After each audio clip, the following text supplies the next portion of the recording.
Hey guys, welcome back to the channel. This is story about what if Minato is forced to seal all of the Nine Tails chakra into Minato. Part 1. Before I start, please do support for more amazing content and comments for part 2. Do consider to subscribe my channel and share my video to your friends and check out the description as well. Let's start the video. He stood alone atop the carved stone heads of his predecessors, looking over the village he has sworn to protect.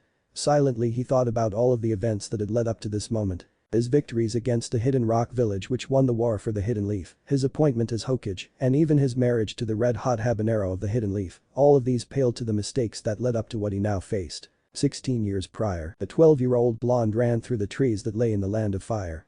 He followed a squad of Hidden Leaf ninja in looking for their missing Jinchuuriki.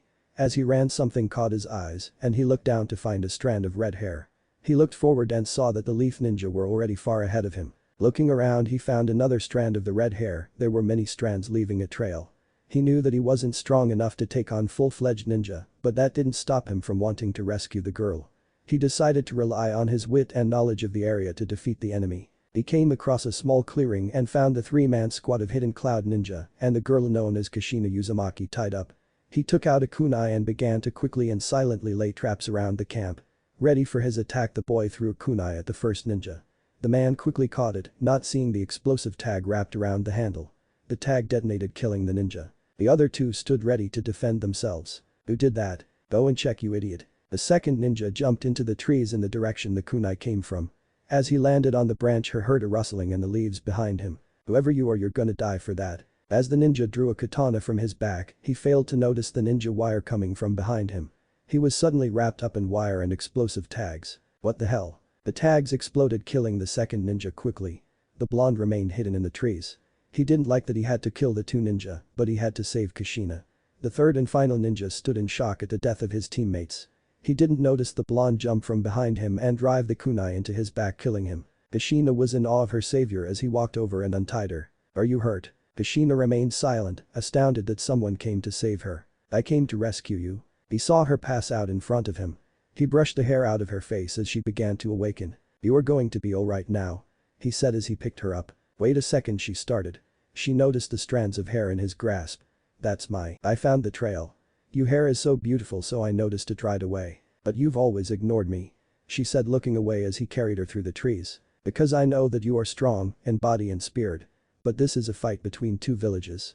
This is different from your other fight, so I didn't want to lose you. The blonde carried her all the way back to Konoha. 6 months prior, after being rescued, Kushina had fallen in love with her savior, and 14 years later she married the blonde-haired boy who saved her. During that time, a large war was being fought, and one of the Leaf's most powerful enemies was the Hidden Rock village. The blonde managed to single-handedly defeat the village with the user of his Hiraishin, Thunder God Jutsu, and his Rasengan. He had even managed to become the Hokage of the Hidden Leaf, but nothing could have prepared him for his next great challenge. A baby. Yeah, I'm going to be a mother, you know. And I'm going to be a father. He had never been happier in his life. It has always been his dream to have a son to raise and teach to be a strong shinobi, and now he would have that chance. 5 months prior, it was the night of Kushina's baby shower and everyone was there. From her best friend Makoto to the Sannin who creeped her out beyond belief, Orochimaru. The blonde watched over his wife as she laughed and smiled in anticipation of their son's birth. So you have been reading that book, haven't you? The blonde's old teacher Jiraiya walked up to him holding a book in his hands. Yeah, it is one of my favorite, sensei. Really, because the sentences are all childish and I haven't had time to edit it yet, but the main character is amazing. In fact, I want to raise my son to be just like him. If you are sure. The older man laughed. I even want to name him after the character, if that is alright with you, sensei. Naruto. But I just came up with that name while eating ramen. Naruto is a great name, Kushina said as she approached. Well, if I came up with a name, does that mean that I get to be the godfather? Jiraiya asked with a grin. Of course, sensei, I wouldn't have it any other way. As Kushina laughed with Makoto, whom was also pregnant, she began to feel a little weak, so she decided to sit down. What are you going to name your baby, Makoto? I will name him Sasuke, after the father of the third Hokage. That is a great name. I hope that our sons will be friends. Oh, me too. Excuse me, Kushina. She turned around to see Orochimaru standing behind her holding a cup in his hands. Oh, hello, Orochimaru. May I help you with something? Yes, I saw that you looked a little pale, so I decided to get you something to drink. I just wanted to make sure that you and your child are completely healthy. We wouldn't want that precious child to turn out wrong, now would we? Kushina took the cup of water from Orochimaru. Thank you for your concern. But I am sure that Naruto and I are just fine. Very well, have a nice day Kushina. Orochimaru walked away, turning slightly to watch Kushina drink from the cup he gave her. I am positive that your child will be remarkable. Present day. He stood watching as his village burned, as the people he promised to protect were slaughtered before his eyes. The fourth Hokage Minato Namikaze watched in horror as the fox laid waste to his home. He and Kushina had been warned that during childbirth the seal that continued the nine-tailed fox would be weakened to the point in which it could escape. To prevent this, the third Hokage's wife and another medical ninja went with Kushina and Minato to help deliver the baby away from the village, while Minato would keep the fox sealed. Everything was going as planned and Naruto was born safely. Minato was about to finish resealing the fox when he heard the sound of a knife cutting through flesh behind him. Step away from the Jinchuriki Lord 4th Hokage. Minato turned around to see a masked man holding a kunai to Naruto. The bodies of the medical ninja and Hiruzen's wife lay at his feet. Who are you and what are you doing with my son? Who I am doesn't matter and I will kill your son unless you move away from Kushina now. Minato. Kushina was afraid for her child. Give him to me now. Here catch. The man threw Naruto not the sky, and as Minato caught him, he noticed the tag stuck to Naruto's blanket. Oh no. Minato used his Hiraishin to teleport Naruto and himself away from the cave and again away from the blanket covered in explosive tags. He set Naruto down into his crib and teleported back to his wife. The masked man had already unleashed the nine-tailed fox from his seal and cast a Jinjutsu to put the beast under his control. The fox began to attack Konoha. Minato fought the masked man and placed a contract seal upon him, releasing the fox from his control. You're strong 4th Hokage to land a blow on me and cancel out my jutsu. But I would return to destroy this village, that is, if the fox doesn't do it first. The man disappeared using a strange jutsu that distorted the world around him. Minato picked Kushina up and teleported her to Naruto's side. He looked at his wife and child and knew that he had to keep them safe. I'm so glad that you are okay Naruto. Kushina weakly said to her son. Minato grabbed his cloak and teleported to the top of the Hokage monuments. And it is here where he watched his beloved village burn. Minato watched as the fox opened its mouth and prepared to fire a large black ball of chakra from it. No, not that tailed beast bomb. As the fox launched his attack at the village, Minato used the Hiraishin to teleport in front of the attack and again to send the ball of chakra away from the village, causing a large explosion miles away from the village. He then jumped onto the beast head and teleported it away as well. As the fox appeared in a large clearing away from the village, he went berserk, destroying the surrounding forests. Summoning jutsu. Minato yelled out. A large toad smoking a pipe and wearing a blue jacket appeared next to the nine-tailed fox. Minato teleported atop his head. Minato, what is the meaning of this? I need your help Gamabunta, please. Fine, then let's end this fox scurrying away. The toad drew his sword and began to battle with the fox as Minato went to get Kushina and Naruto. He brought his wife and son to the clearing and began to set up a sealing altar. Kushina watched in distress as he placed Naruto atop the altar. What are you doing? I need to seal the fox away and I cannot ask another parent to give up their child to do so. So you will subject Naruto to the life of a Jinchuriki. Kushina had tears in her eyes as she envisioned the suffering her son would have to endure. I am sorry Kushina, but if I don't then the fox will destroy Konoha. It is my responsibility as Hokage to protect the village. And it is your responsibility as a father to protect your son. She yelled back. Minato, hurry up will you? They both heard Gamabunta shout out. Minato, there is another way. What do you mean Kushina? Kushina made a hand sign and golden chains burst from her back and all around her and began to wrap themselves all around the nine-tailed fox. She began to cough up blood due to the stress on her body. Now when I die I will take the fox with me, the village will be safe and so will our son. My only regret is that I will not be able to see him grown up. She said as she began to cry. No Kushina, you will get to see him. I am already dead Minato. I won't survive this, don't do anything stupid. I will use the Reaper Death Seal to seal half of the fox's chakra into myself, then I will seal the rest into Naruto along with your chakra and my own, then when he is older and tries to gain control of the fox's chakra, we will get to see him then. Don't leave our son parentless please Minato. Don't do that just so I can see him. I'm sorry Kushina, I love you. Sealing art. Reaper Death Seal. The god of death appeared behind Minato and shoved its hand through his stomach. The ethereal hand began to reach toward the nine-tailed fox. To Minato's horror, before the hand made its way to the fox, another body jumped in the way causing the death god to take its soul instead. No, this can't be happening. The seal activated pulling the soul from the man and causing the body to vanish from existence. The shadow clone, but who would do this? Minato cried out as his own soul was taken by the death god. Minato. Kushina yelled out to her husband. I don't have much chakra left, I'm sorry Naruto. I'm sorry Kushina. I don't have a choice but to seal the whole fox into Naruto. He will die, it's too much chakra. I know, but I have to try. The nine-tailed fox knew what was about to happen, so to stop itself from being sealed, he thrust his claw towards the baby on the altar. Both Kushina and Minato got in the way of the claw. I guess that both parents have to die to protect their son. Kushina thought to herself. Please forgive me, Naruto. Minato said as he cried. A trigram seal. The nine tails let out a roar as his body began to fade away and his chakra was sealed inside of Naruto. All of Minato's and Kushina's remaining chakra also was sealed into Naruto's stomach. Naruto, we love you. Please be Guug. Kushina said as her life passed from her body. Please survive. Minato gasped as the pain of death overtook him as well. The night grew silent. Naruto no longer cried. His heartbeat slowed until it was almost stopped. But something from within him caused it to strengthen. His pulse quickened and he opened his eyes to the world. A baby's wails pierced the silent night sky. His parents had left him alone in the world. Only he wasn't. Well, look what we have here. Sorry Minato boy, but I couldn't allow you to take away such a powerful gift. All of the chakra of the nine tails locked away inside of a baby. It's a good thing my serum worked. Kukuku, now to finish what I started. You will be mine Naruto, and one day so will your body. Orochimaru of the Sannin picked up the helpless blonde-haired, whisker-marked baby and disappeared into the night. 6 years later, Orochimaru sat in his dark study underground and reviewed all of his notes on the data he had gathered over the past 6 years. He named the boy Experiment 583 and he was happily amazed by his findings. The boy's physical conditioning was flawless and his cognitive abilities were off the charts for his age. Orochimaru began to shake with the anticipation of what this boy could do for him. Lord Orochimaru, what is it Kabuto? Orochimaru had found the silver-haired, glasses-wearing, child on a mission while working with a Leaf Elder Danzo, who also controlled a division of Anbu known as Root. He instantly noticed the child's usefulness, so he took him under his wing. In the year Kabuto has been with him, he has made significant progress with 583, much to Orochimaru's pleasure. I have just been informed that none of the children you injected with Hashirama Senju cells survived the process. The experiment was a failure. That is disappointing to be sure, but it isn't a complete waste. Perform autopsies on all of them and bring me your findings. Yes, Lord Orochimaru, if that is your command. Kabuto closed the door and went back to the labs. Orochimaru went back to studying 583's progress. It seemed that he had gained his father's innate genius.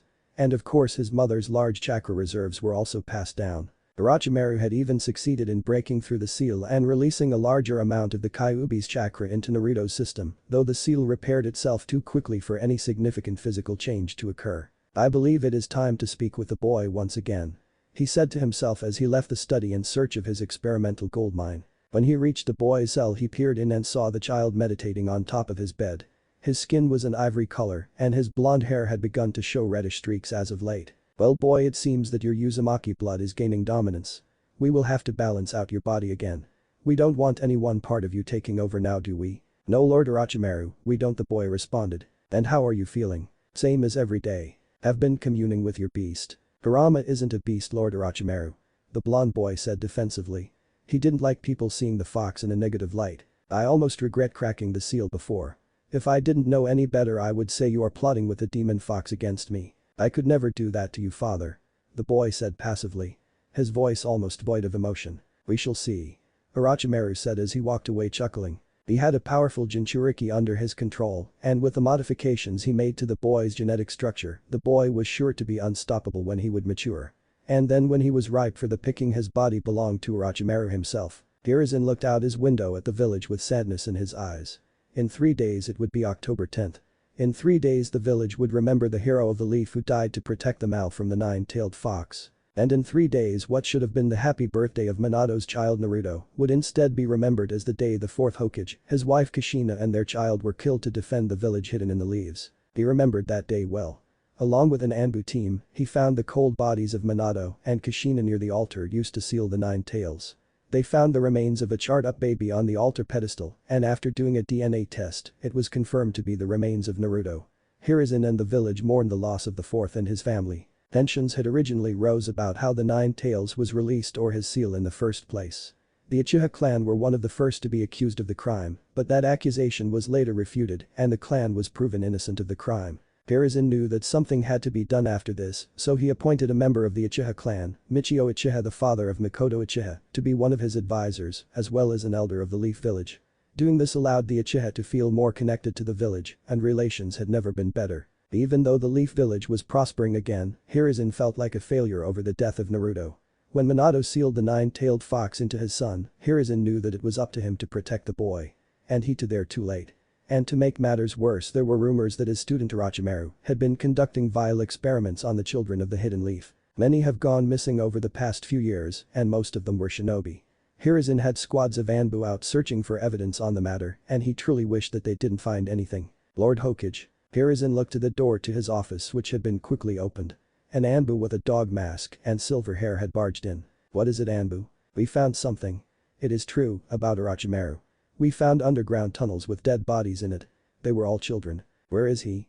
Hiruzen asked as anger filled his eyes. We don't think he is on to us yet, a strike team is waiting on your order. Arrest him, I want him alive so that I can make him pay for his crimes.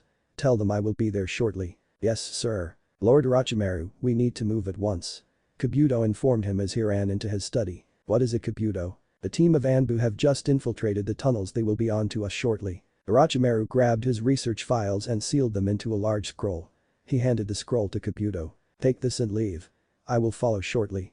Go to our 5th laboratory in the land of tea. This is all of my most important research.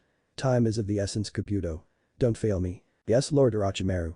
Kabuto used the body flicker jutsu to teleport outside of the tunnels and made his quick escape. Well, I guess it is time to finally leave this forsaken village. Kakashi Haddock, Anbu Black Ops member, ran through the tunnels with the rest of the Anbu team. They had located a total of 27 bodies of children who had obviously been experimented on. It made him sick to think that a fellow shinobi would do such horrendous things to his own village. Dog, there is an open door up ahead. Search the room quickly and watch out for traps. Kakashi responded. The team stormed the room and located several more bodies of recently deceased children. It appeared that they had only perished a few hours ago. This is all just so wrong. An Anbu wearing a cat mask stated. I know what you mean, to do something like this to children, it's against nature. Another Anbu responded. Wait guys, do you hear that? Hear what, dog? Kakashi moved over to the pile of bodies on the ground. He gently moved one from the top and saw a hand moving. One of these kids are alive. He shouted. The other Anbu ran over to help move the dead bodies off of the living child. He had brown hair and a leaf forehead protector on, as well as a Chunin vest. A child, a Chunin at that age. I was one at a younger age. Kakashi said passively. Wait, dog, isn't he the one who was thought to have been kidnapped by Hidden Rock Ninja on an escort mission? Yes, I believe so. Tenzo, I think his name was. Well, he needs medical attention now. Cat, take him to the hospital. But what if you encounter Orochimaru? This child needs our help more. Yes, sir. Cat grabbed the bow and flickered out of the tunnels. When will Lord Hokage be here? Soon. Let's move on. The group came to a point where the tunnel split into 3 passageways. You two go left, you two go right, and I will take center. Kakashi said to the other 4 Anbu members. Will you be okay by yourself? I'll be fine, now go, there may yet be other survivors. Yes, sir. The 4 Anbu said simultaneously. Kakashi quickly ran down the hall until he found himself in a large room filled with what looked like jail cells. They all seemed to be empty. What is this place? He looked around the room until a voice shook the silence. Hello, who are you? Kakashi turned around to see a child no more than 6 years old sitting in a cell. The child looked somewhat familiar. His skin was ivory white and he had long spiky blonde hair with red streaks throughout it. His eyes were the weirdest part of him though. One was a cerulean blue hat looked very familiar with the blonde hair. The other was a luminescent green that looked natural and pure. Who are you? The boy asked again. I'm an Anbu of the Hidden Leaf Village. You should leave this place, father won't like it that you are here. Father? Orochimaru. He doesn't like visitors. Orochimaru is your father. Kakashi was bewildered by the statement. Upon further inspection he noticed the shape of the boy's face and the red hair against it. The blue eye was so familiar. Sensei. Well, how good of you to join me here, Kakashi Haddock. Kakashi spun around to see Orochimaru approaching him. I never expected you to be the one to find this place, though with here Sensei was, I guess I shouldn't be too surprised now, should I? Orochimaru, you are under arrest for crimes against the Hidden Leaf Village. Kakashi said, shaking slightly from the snake's presence. Kukuku, oh Kakashi, you humor me. Do you really think that you are strong enough to capture me? I am a Sannin after all. I will not allow to harm another innocent soul. Such conviction. Sarutobi-sensei has really pushed through to you, hasn't he? No matter, I cannot allow you to get your hands on my child now, can I? Orochimaru made several hand signs quickly and slammed his hands on the ground. Reverse summoning seal. The cage that the blonde-haired kid was in began to glow behind Kakashi and suddenly the child vanished from the room. What did you do with him? Oh, I just sent him somewhere a bit further away. Can't have you getting into too much trouble with me now, can I? Kakashi knelt D0 and his right hand began to glow and crackle as the sound of 1,000 birds filled the room. Oh my, you're Chidori, I have heard stories about that jutsu. Actually this is my more powerful lightning blade and you are the first to witness it. Kakashi ran towards the Sannin at incredible speed, but the snake flashed away and appeared behind the Anbu. Orochimaru grabbed Kakashi and threw him against a nearby wall with such force as to indent the ninja into the concrete. Poor little Kakashi, first you lose Obito, then you kill Rin, followed by the death of your sensei. And now I get the pleasure of killing you. I will definitely enjoy this. Orochimaru opened his mouth and a sword came flying from his stomach. As he gripped the blade's hilt the snake laughed maniacally preparing to strike down the Anbu ninja. He raised the sword into the air. But by Kakashi. As he brought the blade down a large black metal pole crashed into him, forcing him away from the young Anbu. Orochimaru, your time is up. Why hello there Sarutobi-sensei. I'm so glad that you could join me. What are you doing Orochimaru? How could you betray me like this? Like how you betrayed me by giving the title of Hokage to Minato Namikaze. Well let's look at how that turned out Kukuku. How must it feel Sarutobi-sensei to know that you failed so horribly with your students? Even Jiraiya is a shadow of his former self now, ever since his student died. I will stop you Orochimaru. The third said. No, I will leave this place. But I promise that I will return and when I do, I will burn this whole insufferable village to the ground. Orochimaru said with venom in his voice and a demonic look in his snake-like eyes. I really have failed you so. Hiruzen said sadly. You should be proud Sarutobi-sensei. Your student has surpassed his master and will bring this shinobi world to its knees, Kukuku. Farewell sensei. Orochimaru seemed to merge with the ground and he was gone. Hiruzen stood, too shocked to move for the moment. He was snapped from his thoughts by a groaning noise. Kakashi. He ran over to the Anbu in the wall. Are you okay? I will be. Damn that really hurt. I will get you some help. Lord Hokage. Yes. Are you sure that Naruto is actually dead? Why would you ask such a thing, of course he is dead. You saw the body in the coroner reports. I just saw a child and I swear he looked like Minato-sensei. Kakashi passed out as he finished the sentence leaving Hiruzen in a state of shock. It was impossible. Naruto couldn't be alive. Could he? A young blonde woke up in the woods. He heard the sound of what seemed like a pig winking nearby. The last thing he remembered was Orochimaru teleporting him away, but the boy intercepted the chakra flow of the jutsu and caused his body to go to another location. I got away. I actually got away. He heard the same winking again, so he stood up and followed the noise. As he came to a clearing in the forest Naruto saw two women. One looked to be in her 40s and had long blonde hair and two ponytails. She wore a white shirt that barely with navy blue pants and a black belt. She also had on a pair of ninja sandals, a green coat and she had a strange purple diamond tattooed on her forehead. The other girl looked to be a few years older than himself, maybe around Kabuto's age. She wore a fishnet mesh shirt with a large black kimono that came down to her calves, as well as a pair of shinobi sandals. Next to her sat a small pink pig with a red jacket on and beads around its neck. Lady Tsunade, do we have to keep running away like this? Why don't you just stop with all of the gambling? Shizune, this next stop will be our lucky spot, I just know it. This losing streak is about to be over. That's what you said about the last town and the village before that and the city before that one. Shizune replied exasperatedly. What, don't you trust me Shizune? Tsunade said, feigning hurt. Of course I do Lady Tsunade. She replied afraid of offending her teacher. Oink. The pig named Tuntun squealed knowing how obliviously Shizune just acted. Well then, let's get moving. Tsunade started to walk away. As she walked she saw a small blonde boy wearing tattered clothes. He was watching them intently as if he had never seen people like them before. Lady Tsunade, what's wrong? Shizune asked. She turned to look in the same direction and she too noticed the boy. Hey kid, are you okay? Shizune yelled out as she ran up to him. The blonde saw the lady running towards him and he took a defensive pose. He was afraid that she would hurt him like Orochimaru and Kabuto did. Tsunade noticed the change in his posture and she started to walk towards the boy as well. Are you okay? Shizune asked him as she stopped a few feet away from him. Where are your parents? I don't have parents, or at least not one I want to get back to. He answered. Are you hurt? He silently shook his head no. Shizune back away for a moment. Yes Lady Tsunade. Tsunade knelt down next to the scared boy. She did a quick scan over him and noticed how striking his eyes were. She could also feel the chakra radiating off of him. Where did you come from? My father's laboratory. What is your father's name? Orochimaru. Tsunade paled at the answer. She also knew that it was impossible as the boy had not resemblance of her former team member. Excuse me lady. You can call what do you need? Are you from Konoha? You look familiar. Yes I am, who do I look like? You look like Tsunade Senju of the Sannin and the last known member of the once great Senju clan.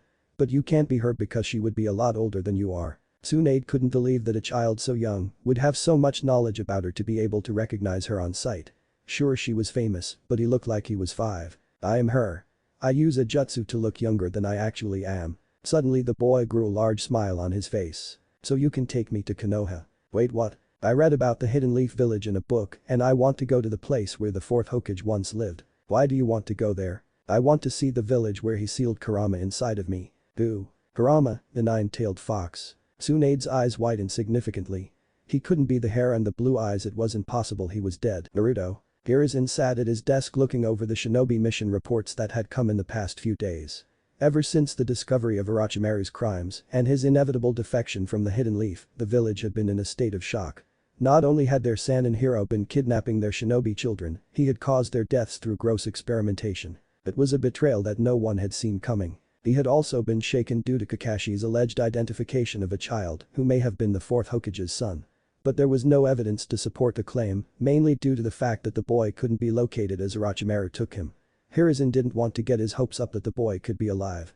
He didn't think he could bear that grief again. On a more peculiar note, a message had been sent to him by one of his old students.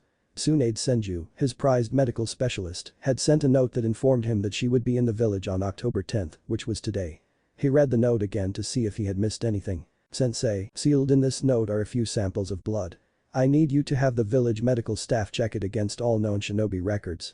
It will probably take 2 days for their tests to be completed. I ask that all information regarding these samples be kept secret until I arrive. Do not read the results, Sensei. I will be arriving in the village on the 10th of October, in 3 days' time. Tsunade. She didn't give him any reason as to why she was returning or why she wanted those blood samples to be checked, not that he needed one, but she had before sworn to never enter Konoha again. She hated the village after the death of her brother Nawaki and the love of her life Dan. He didn't care why she was coming, he was just happy to see her once more. Having fun there, Sensei? Hiruzen quickly turned in his chair to see a tall man with long spiky white hair, wooded sandals, a fishnet mesh shirt, green robe and pants, and red vest, as well as a forehead protector with a kanji for oil on it. He also had red face paint going down his face from his eyes. Jiraiya. You're here too. So, you got Tsunade's message as well then. How does it feel to see all 3 of your students within the same week again, Sensei? The man asked with a smile. It is great to see you again, Jiraiya, it has been far too long. Well, I've been keeping an eye out, looking around for the past few years. Still looking for Minato's son. I refuse to accept that he is dead, Sensei. I just cannot have failed Minato and Kushina again. I know how you feel. I have felt the same way ever since we lost the 3 of them. Jiraiya walked around Hiruzen's desk and sat in the chair directly across from his old sensei. Do you have any idea what she wanted? Not a clue. I am frankly surprised that she sent a note at all. Same here. Tsunade hasn't spoken to me since the last time she caught me researching for my next book. That reminds me, when is the next book going to be out? Hiruzen asked with a slight blush. Ahaha, sensei, you old pervert. I will have the next book in the Makeout series out in stores in a few months. Well, that's good to hear. He was happy that for even a few seconds he could forget about all of his stress and guilt over Naruto. So when should she be here? Anytime now, anytime. Jiraiya pointed to a sealed file atop his sensei's desk. What is that? That is the reason for Tsunade's visit and it is not to be opened until she arrives. Well, I hope she gets here fast, those hot springs are calling my name and so will the lucky ladies inside. The perverted sage said under his breath with a large smile on his face. Tsunade, Shizune, and the blonde boy were walking down the dirt road through the land of fire. While the boy was unnaturally quiet for a child of his age, Tsunade was thinking about their conversation the other day after she had met him on that hilltop. Flashback, Naruto. Tsunade asked, her voice a mixture of hope, fear, sadness, and shock. She didn't know if it was him, but a part of her wanted it to be him. Naruto? Who's Naruto? The blonde asked. Do you mean the main character from the famous book by the legendary Jiraiya? His voice lit up and a smile stretched across his face. Tsunade was floored by the question, and she had only one prayer on her mind at that moment. You are far too young to be reading that kind of trash. Trash? How could you call the Tales of the Gutsy Ninja trash? It is my most favorite book in the world. Oh, that book. Tsunade let her breath catch up to her, and she was glad that his wasn't one of his works of pure perversion. She continued to look at the boor with hope. He was the right age, and that hair, even with the red in it, and that blue eye, made him look exactly like Minato. The shape of his face was definitely that of Kushina, even if his skin was ivory white. Are you okay, Lady Tsunade? The boy asked her in concern. Yeah, I'm fine, what is your name? I don't really have one. Orochimaru just called me Experiment 583. The boy said with a frown. Well, what would you like me to call you? The boy though hard for a moment and then his face lit up with a smile. Can you call me Naruto? I don't know why you said the name before, but I really like it. He was my favorite character from Lord Jiraiya's masterpiece. Tsunade and Shizune couldn't help but smile. If that is what you want, then we shall call you Naruto. I really hope it is you. Naruto, how do you know about the nine-tailed fox? Shizune asked. Orochimaru told me all about it and I talked to him. He is my only friend in the world. Unless, wait, are you my friends now? Tsunade smiled sadly. This boy has incredibly intelligent for his age and it was easy to forget exactly how old he was. But at the end of the day he was still just a little kid. Yes Naruto, we are your friends now. Afterwards Tsunade had to convince Naruto to allow to take samples of his blood. But she had a really hard time as he was terrified of needles. She figured that his was a natural reflex due to the experimentation Orochimaru put him through. In the end she had to use medical ninjutsu to put him asleep while she collected the blood samples. She sent them to the third Hokage in hopes of discovering Naruto's true identity. When Naruto awoke he was initially mad at Tsunade, but she explained to him that she just had to make sure that he was okay and not sick. As his friend she needed to look out for him and protect him. That seemed to make the boy smile again. He was happy to have friends who cared so much about him. Flashback over. Tsunade looked on ahead and saw the giant gates of Konoha. You could even see the Hokage's faces carved into the side of the mountain from where she stood. Naruto, look, we're here. We are. The blonde kid grew excited at the prospect of being in Konoha. I can see faces. Those are the Hokage stone faces, right Lady Tsunade? That's right Naruto. Wow, I never thought they would be so massive. Shizune just giggled at the blonde's wonder. She found it incredibly cute. The group of three approached the gates to Konoha and Naruto was getting antsy. He wanted to run up and look at everything. As the young boy ran across the border of the village someone yelled out to him. Hey kid, what do you think you're doing? Naruto looked over to see two ninja dressed in the standard Chunin attire sitting at a desk marked Welcome Station. He ran over to the desk with a smile. Naruto, what are you doing? Tsunade walked up behind him with Shizune not far behind. Lady Tsunade. You're here in the Leaf Village? One of the two Chunin said shocked. That would be right. This is Shizune and she is my apprentice and this little runt here is Naruto. He is also with me. Alright, we just need you to sign these forms. Can Shizune handle that? You have a meeting with the Hokage. Yes, that is no problem. Shizune, meet me in the Hokage's office. Yes Lady Tsunade. As Tsunade and Naruto began to walk towards the Hokage's building. As they were walking Naruto looked all over at everything that he could see, soaking up as much information that he could gain visually. As they walked a shouting could be heard from ahead of them. Come on, brother, please train with me. Another time Sasuke, we don't have time to train at this second. No fair, I'm bored. Ahead of them a black-haired boy was walking along with a much younger boy who was clearly his brother. As the older of the two looked ahead and saw Tsunade he stopped in his tracks. Lady Tsunade, it is a pleasure see you in person. Hello there and you are? The younger brother ran up before the older one had a chance to respond. That is my older brother Itachi Uchiha. He's 11 and he just made Anbu. Tsunade smiled and knelt down as Itachi rolled his eyes at his brother's antics. Oh really, and who are you? I'm Sasuke Uchiha and I'm 6. I'm gonna be the next head of the Konoha police force. Are you really? Well Sasuke, you know you shouldn't tell everyone you meet about your brother being an Anbu. It's supposed to be a secret. Sasuke's face just paled, even more so than the already ivory-skinned boy's color was. I didn't know that, I'm not in trouble am I? No, you're not. Tsunade felt someone pulling at her pants, she looked down to see Naruto hiding behind her slightly. Sasuke noticed the little boy behind the strange woman. Who are you?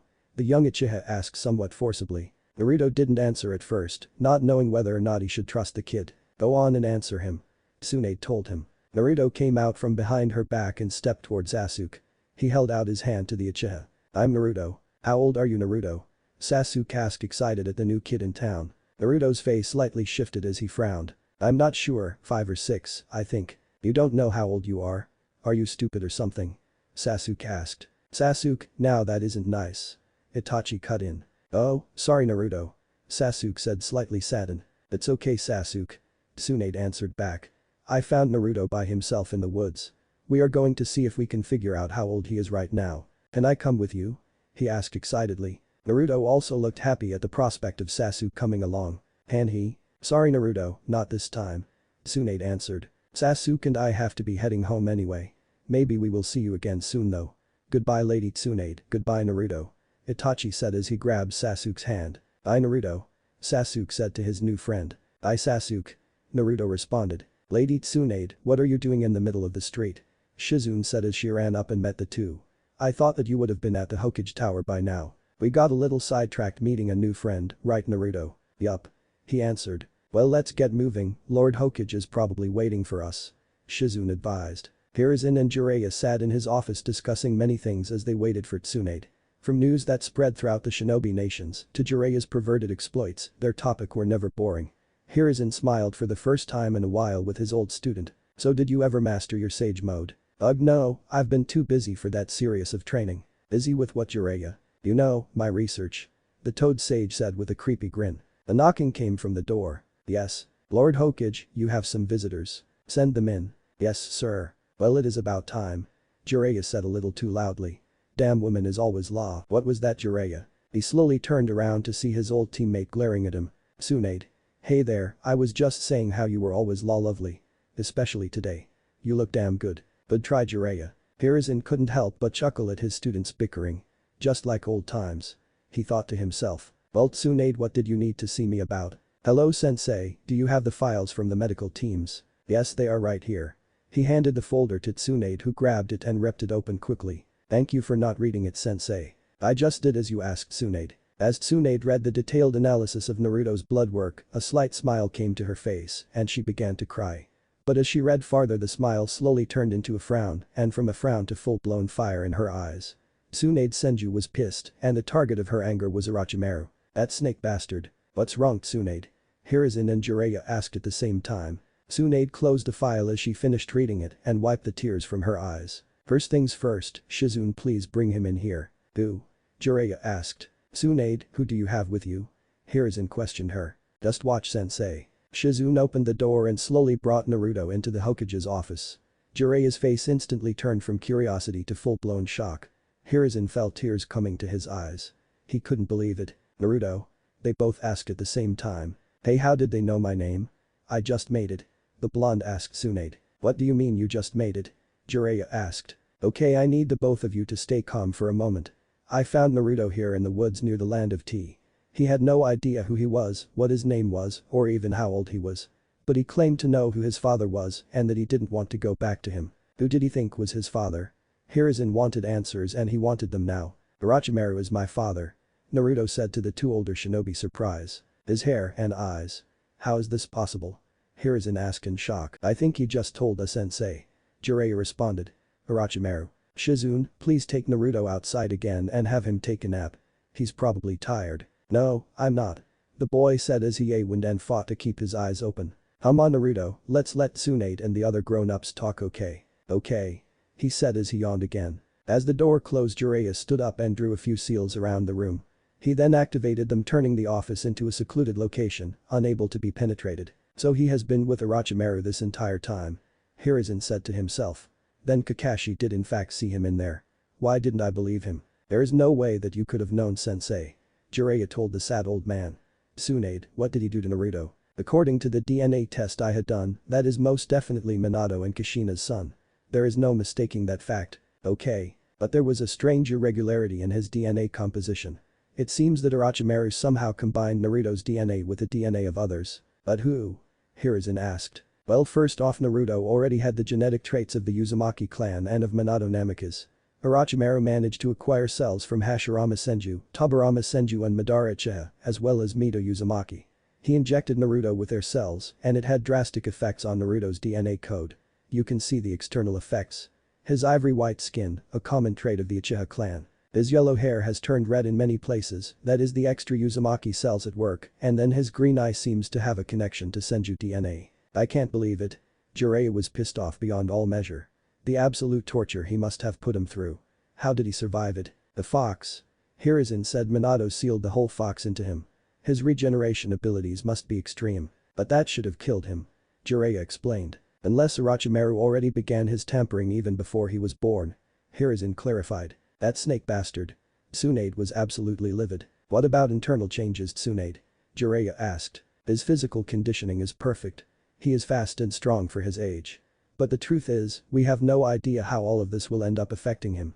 We have never had a situation like this before. We will discuss this more later. For now, Jiraiya, release the seals, please. You got it, sensei. Jiraiya placed his hand on one of the seals and they all seemed to disappear.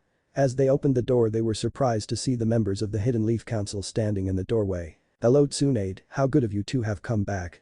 A man with bandages around his eye and a missing arm said. "Danzo, what is the meaning of this?" Hiruzen questioned his old friend. "We received reports that two of our Sannin had returned and now we find a strange child as well. Hiruzen, you have been keeping secrets from us. We have called a village council meeting and we expect you all to be there. Michio, Hamura, Kaharu, you all agree?" "I'm sorry Hiruzen, but Danzo showed us the files on the boy," Michio said to his old friend. "What? That was not public information." Tsunade yelled angrily. "And the public hasn't yet seen it, Princess Tsunade, but you had no right keeping that information from the council, so now they have all been informed. We will discuss this later Danzo, this isn't over." "Oh, I wouldn't dream of it Hiruzen." In the hospital Tenzo was unconscious and lying down in his bed. Next to him was a small bonsai tree left by Kakashi. As the teen gently kept a steady breath in his sleep his chakra began to flare. The bonsai tree began to grow ever so slightly. His eyes opened revealing a forest green glow. Danzo sat at the foot of a long table, to his right sat Hamura and Kaharu and to his left sat Michio. On Michio's left sat the Shinobi Clan Council, which was made by the heads of the noble clans of Konoha. They were Chauza Akimichi, Shibi Abiram, Hiashi Hyuga, Sumin Yazuka, Shikaku Nara, Fugaku, Ichiha, and Inoichi Yamanaka. On Kaharu's right sat the Konoha District Council, civilians elected to run each of the Leaf Village's 7 districts. They were Daiki Sato of District 1, Ryota Ito of District 2, Rina Shimizu of District 3, Hiroki Tanaka of District 4, Mibuki Haruno of District 5, Chihiro Ogawa of District 6, and Yusuke Yamada of District 7. All of the council members sat patiently waiting for Hiruzen Sarutobi to enter. They had not had a large meeting of the council since the death of the 4th Hokage Minato Namikaze. Hiruzen walked into the council room along with Uraya and Tsunade, as well as 4 of his Anbu operatives who would sit on each corner of the room. He sat down wearing his red and white robes and took off his hat. Tsunade sat on his left while Jiraiya sat on his right. "So you all wanted a meeting to be held, here I am. As 3rd Hokage of the Hidden Leaf I hereby start the meeting of councils. Who would like to begin?" Danzo stood up much to Hiruzen's dismay. "Okay Danzo, you may begin." "Thank you Lord Hiruzen. We called this meeting to discuss matter of great importance to the entire village. A matter that you, Hiruzen, neglected to inform any of us about. The return of the 9 Tails Jinchuriki. Sorry to interrupt you Danzo, but I do believe that the child has a name. It is Naruto Namikaze, as you are all aware. Naruto Namikaze is dead, Lord Hokage, he died alongside his mother and father. That is what you told us 6 years ago." The civilian council member Daiki stated. "And at that point that is what I believe to be true. I was wrong, and he has indeed been returned to us today. As I have been made aware, you have all been shown his medical report. About that, how can you be sure that this is indeed the same boy? According to the report, he has the DNA of several powerful clans. Not just the 4th and Kushina." Rina jumped in. "If you knew anything about medical reports then you would know, yes he has cells from other clans infused within him, but his chromosomes and genetics indicate that he is indeed Minato and Kushina's child." Tsunade interjected. "You are not a member of this council Tsunade, please be silent unless called upon." Kaharu angrily exclaimed. As the last of the Senju, one of the 2 founding clans, and granddaughter of the 1st Hokage, not to mention the world's premier specialist in medical ninjutsu, and the one who found the boy in the first place, I do believe she is entitled to speak and vote along with these proceedings Kaharu. Michio stated to his fellow advisor. "I agree with Michio." Hiashi Hyuga stated. "As do I." Shikaku agreed. "So be it." Hamura finished. "Tsunade, you may continue." "Thank you. As I was saying, I have thoroughly studied the files that you were all given and I can give you my professional opinion that Naruto is in fact, with 100% certainty, the child of Minato and Kushina. I can accept that fact Princess Tsunade," Danzo said. "But is it true that Orochimaru is responsible for the boy's current state?" "Yes Danzo, that is true." Hiruzen admitted. "Then is it possible that Orochimaru created the boy from the DNA of his parents? He doesn't necessarily have to be their actual child that was born on October 10th 6 years ago. May I speak?" Jiraiya asked the council. "I don't see why not, go ahead Jiraiya." Hamura responded. "If Minato's child had indeed been killed the chakra of the 9-tailed fox would have dissipated and reformed in a decade or 2. Considering that it would have been impossible to collect all of the chakra and seal it into a new child at that point, I would say that proves that Naruto is in fact the same Naruto born from Kushina." He explained. "Not to mention, I looked at the seal and no one else besides Minato could have created that seal that was used. The masterwork is beyond even my own level." "Well said Lord Jiraiya." Inoichi said to the Sannin. "With this information that we have been given, I move that we fix the records of Naruto Namikaze and list him as alive." Sumin Yazuka spoke up. "I second that motion." Chauza agreed. All in favor? Hiruzen asked aloud. All of the council leaders in attendance raised their hands in agreement. Motion has been passed.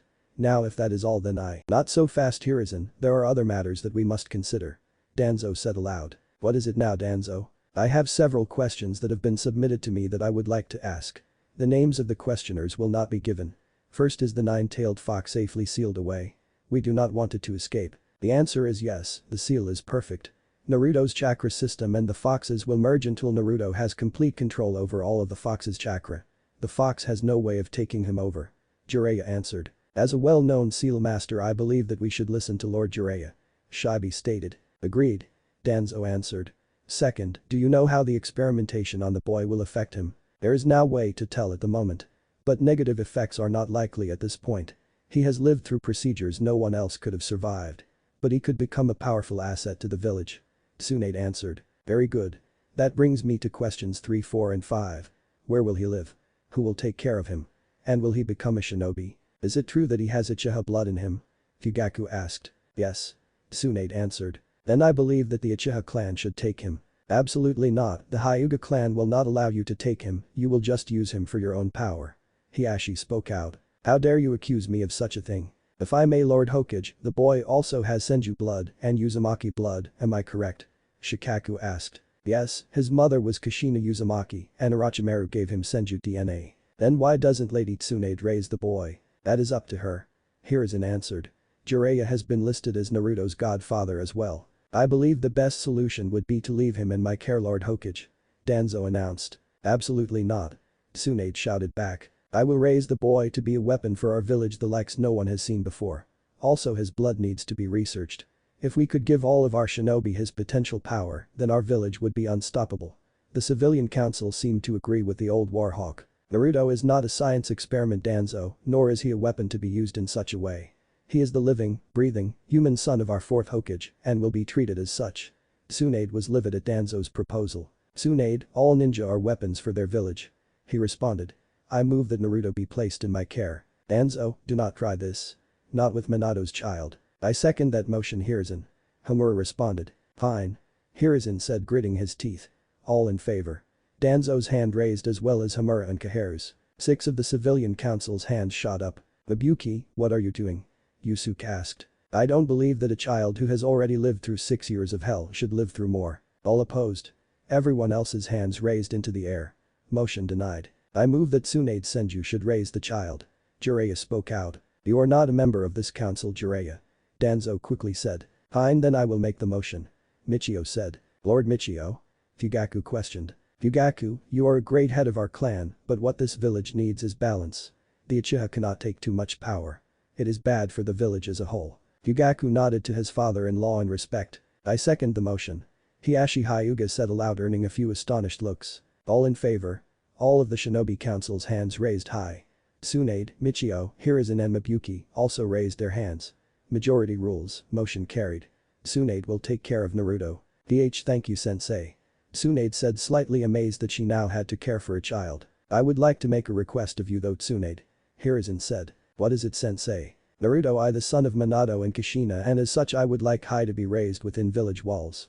I want you to come back for good. I'll see how the village acts first sensei. Understandable, though I was also hoping that you would open up a medical ninjutsu academy as you wanted to before. We are no longer in a war so we have the resources to do this. And there is no one better to run such a thing than you. Also you, my student are the last living heir of the Senju clan. If not for your grandfather this village would not exist. Therefore I hereby grant you a seat on the Shinobi clan council. Are you serious sensei? Very serious, the Senju clan more than deserves it. Does any member of the Shinobi clan council disagree with this decision? They all shook their heads no to answer the Hokage. Then it is decided, the Senju clan will have their seat once again. I will do it. She said with a large smile. I am glad to hear it Tsunade. Welcome back to the village. It has been too long. Dan, Nawaki, and your grandfather would be proud of you. Danzo was getting angry while watching the scene before him. Hiruzen continued to make the village weak in his eyes. I move for a vote of no confidence in Hiruzen Sarutobi as Hokage of our village. Everyone's heads turned on that note. Excuse me Danzo. Hiruzen you are no longer fit to wear that hat. I will not allow to weaken this village anymore.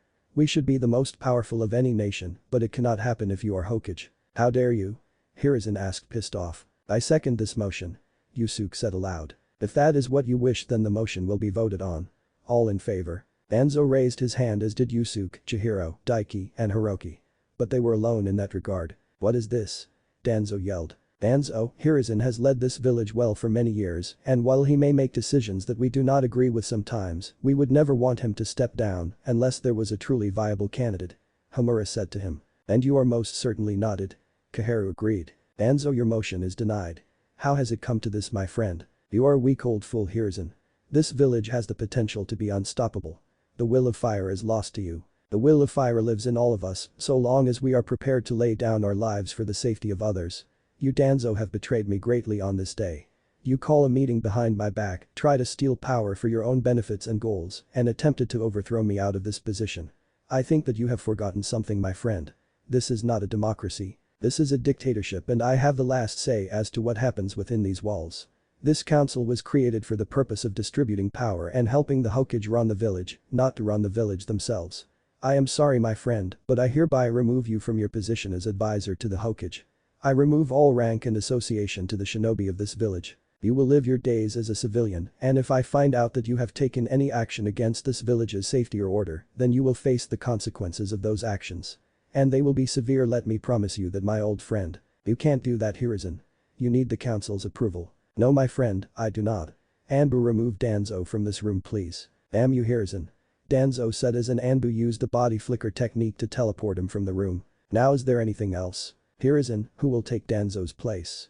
Kaharu asked. Jiraiya, I would be honored if you would do this. Sensei, I cannot stay in the village. I understand, but I still want you as my advisor. If that is your wish, then yes, when I am in the village I will be one of your advisors. Then I declare this meeting over. Everyone stood to leave the room. Many of the civilian council members were highly upset at the outcomes of the meeting. Congratulations, Tsunade. Jiraiya said as they left the room. Lady Tsunade. Shizune ran up to her with Naruto following. What happened? Tsunade bent down to speak with Naruto. Naruto, do you want to stay in the village? Yes, I do. Then you will stay. The blonde suddenly looked scared. But who will I stay with? What if Orochimaru comes for me? Naruto, you will be staying with me. And I will not let that snake lay a finger on you. Lady Tsunade, are you serious? We are staying in Konoha. Shizune asked with a wide smile upon her face. Yes, Shizune, we are staying. Tsunade, if I am staying with you, does that make you my mom? Tsunade started to tear up at the idea of being a mother. She had thought that with Dan dead her time for that would never come. Yes, Naruto, I will be your mom. Naruto hugged onto Tsunade as tightly as possible as he began to cry. He had never been this happy before, and for the first time in his life he felt like he had a family.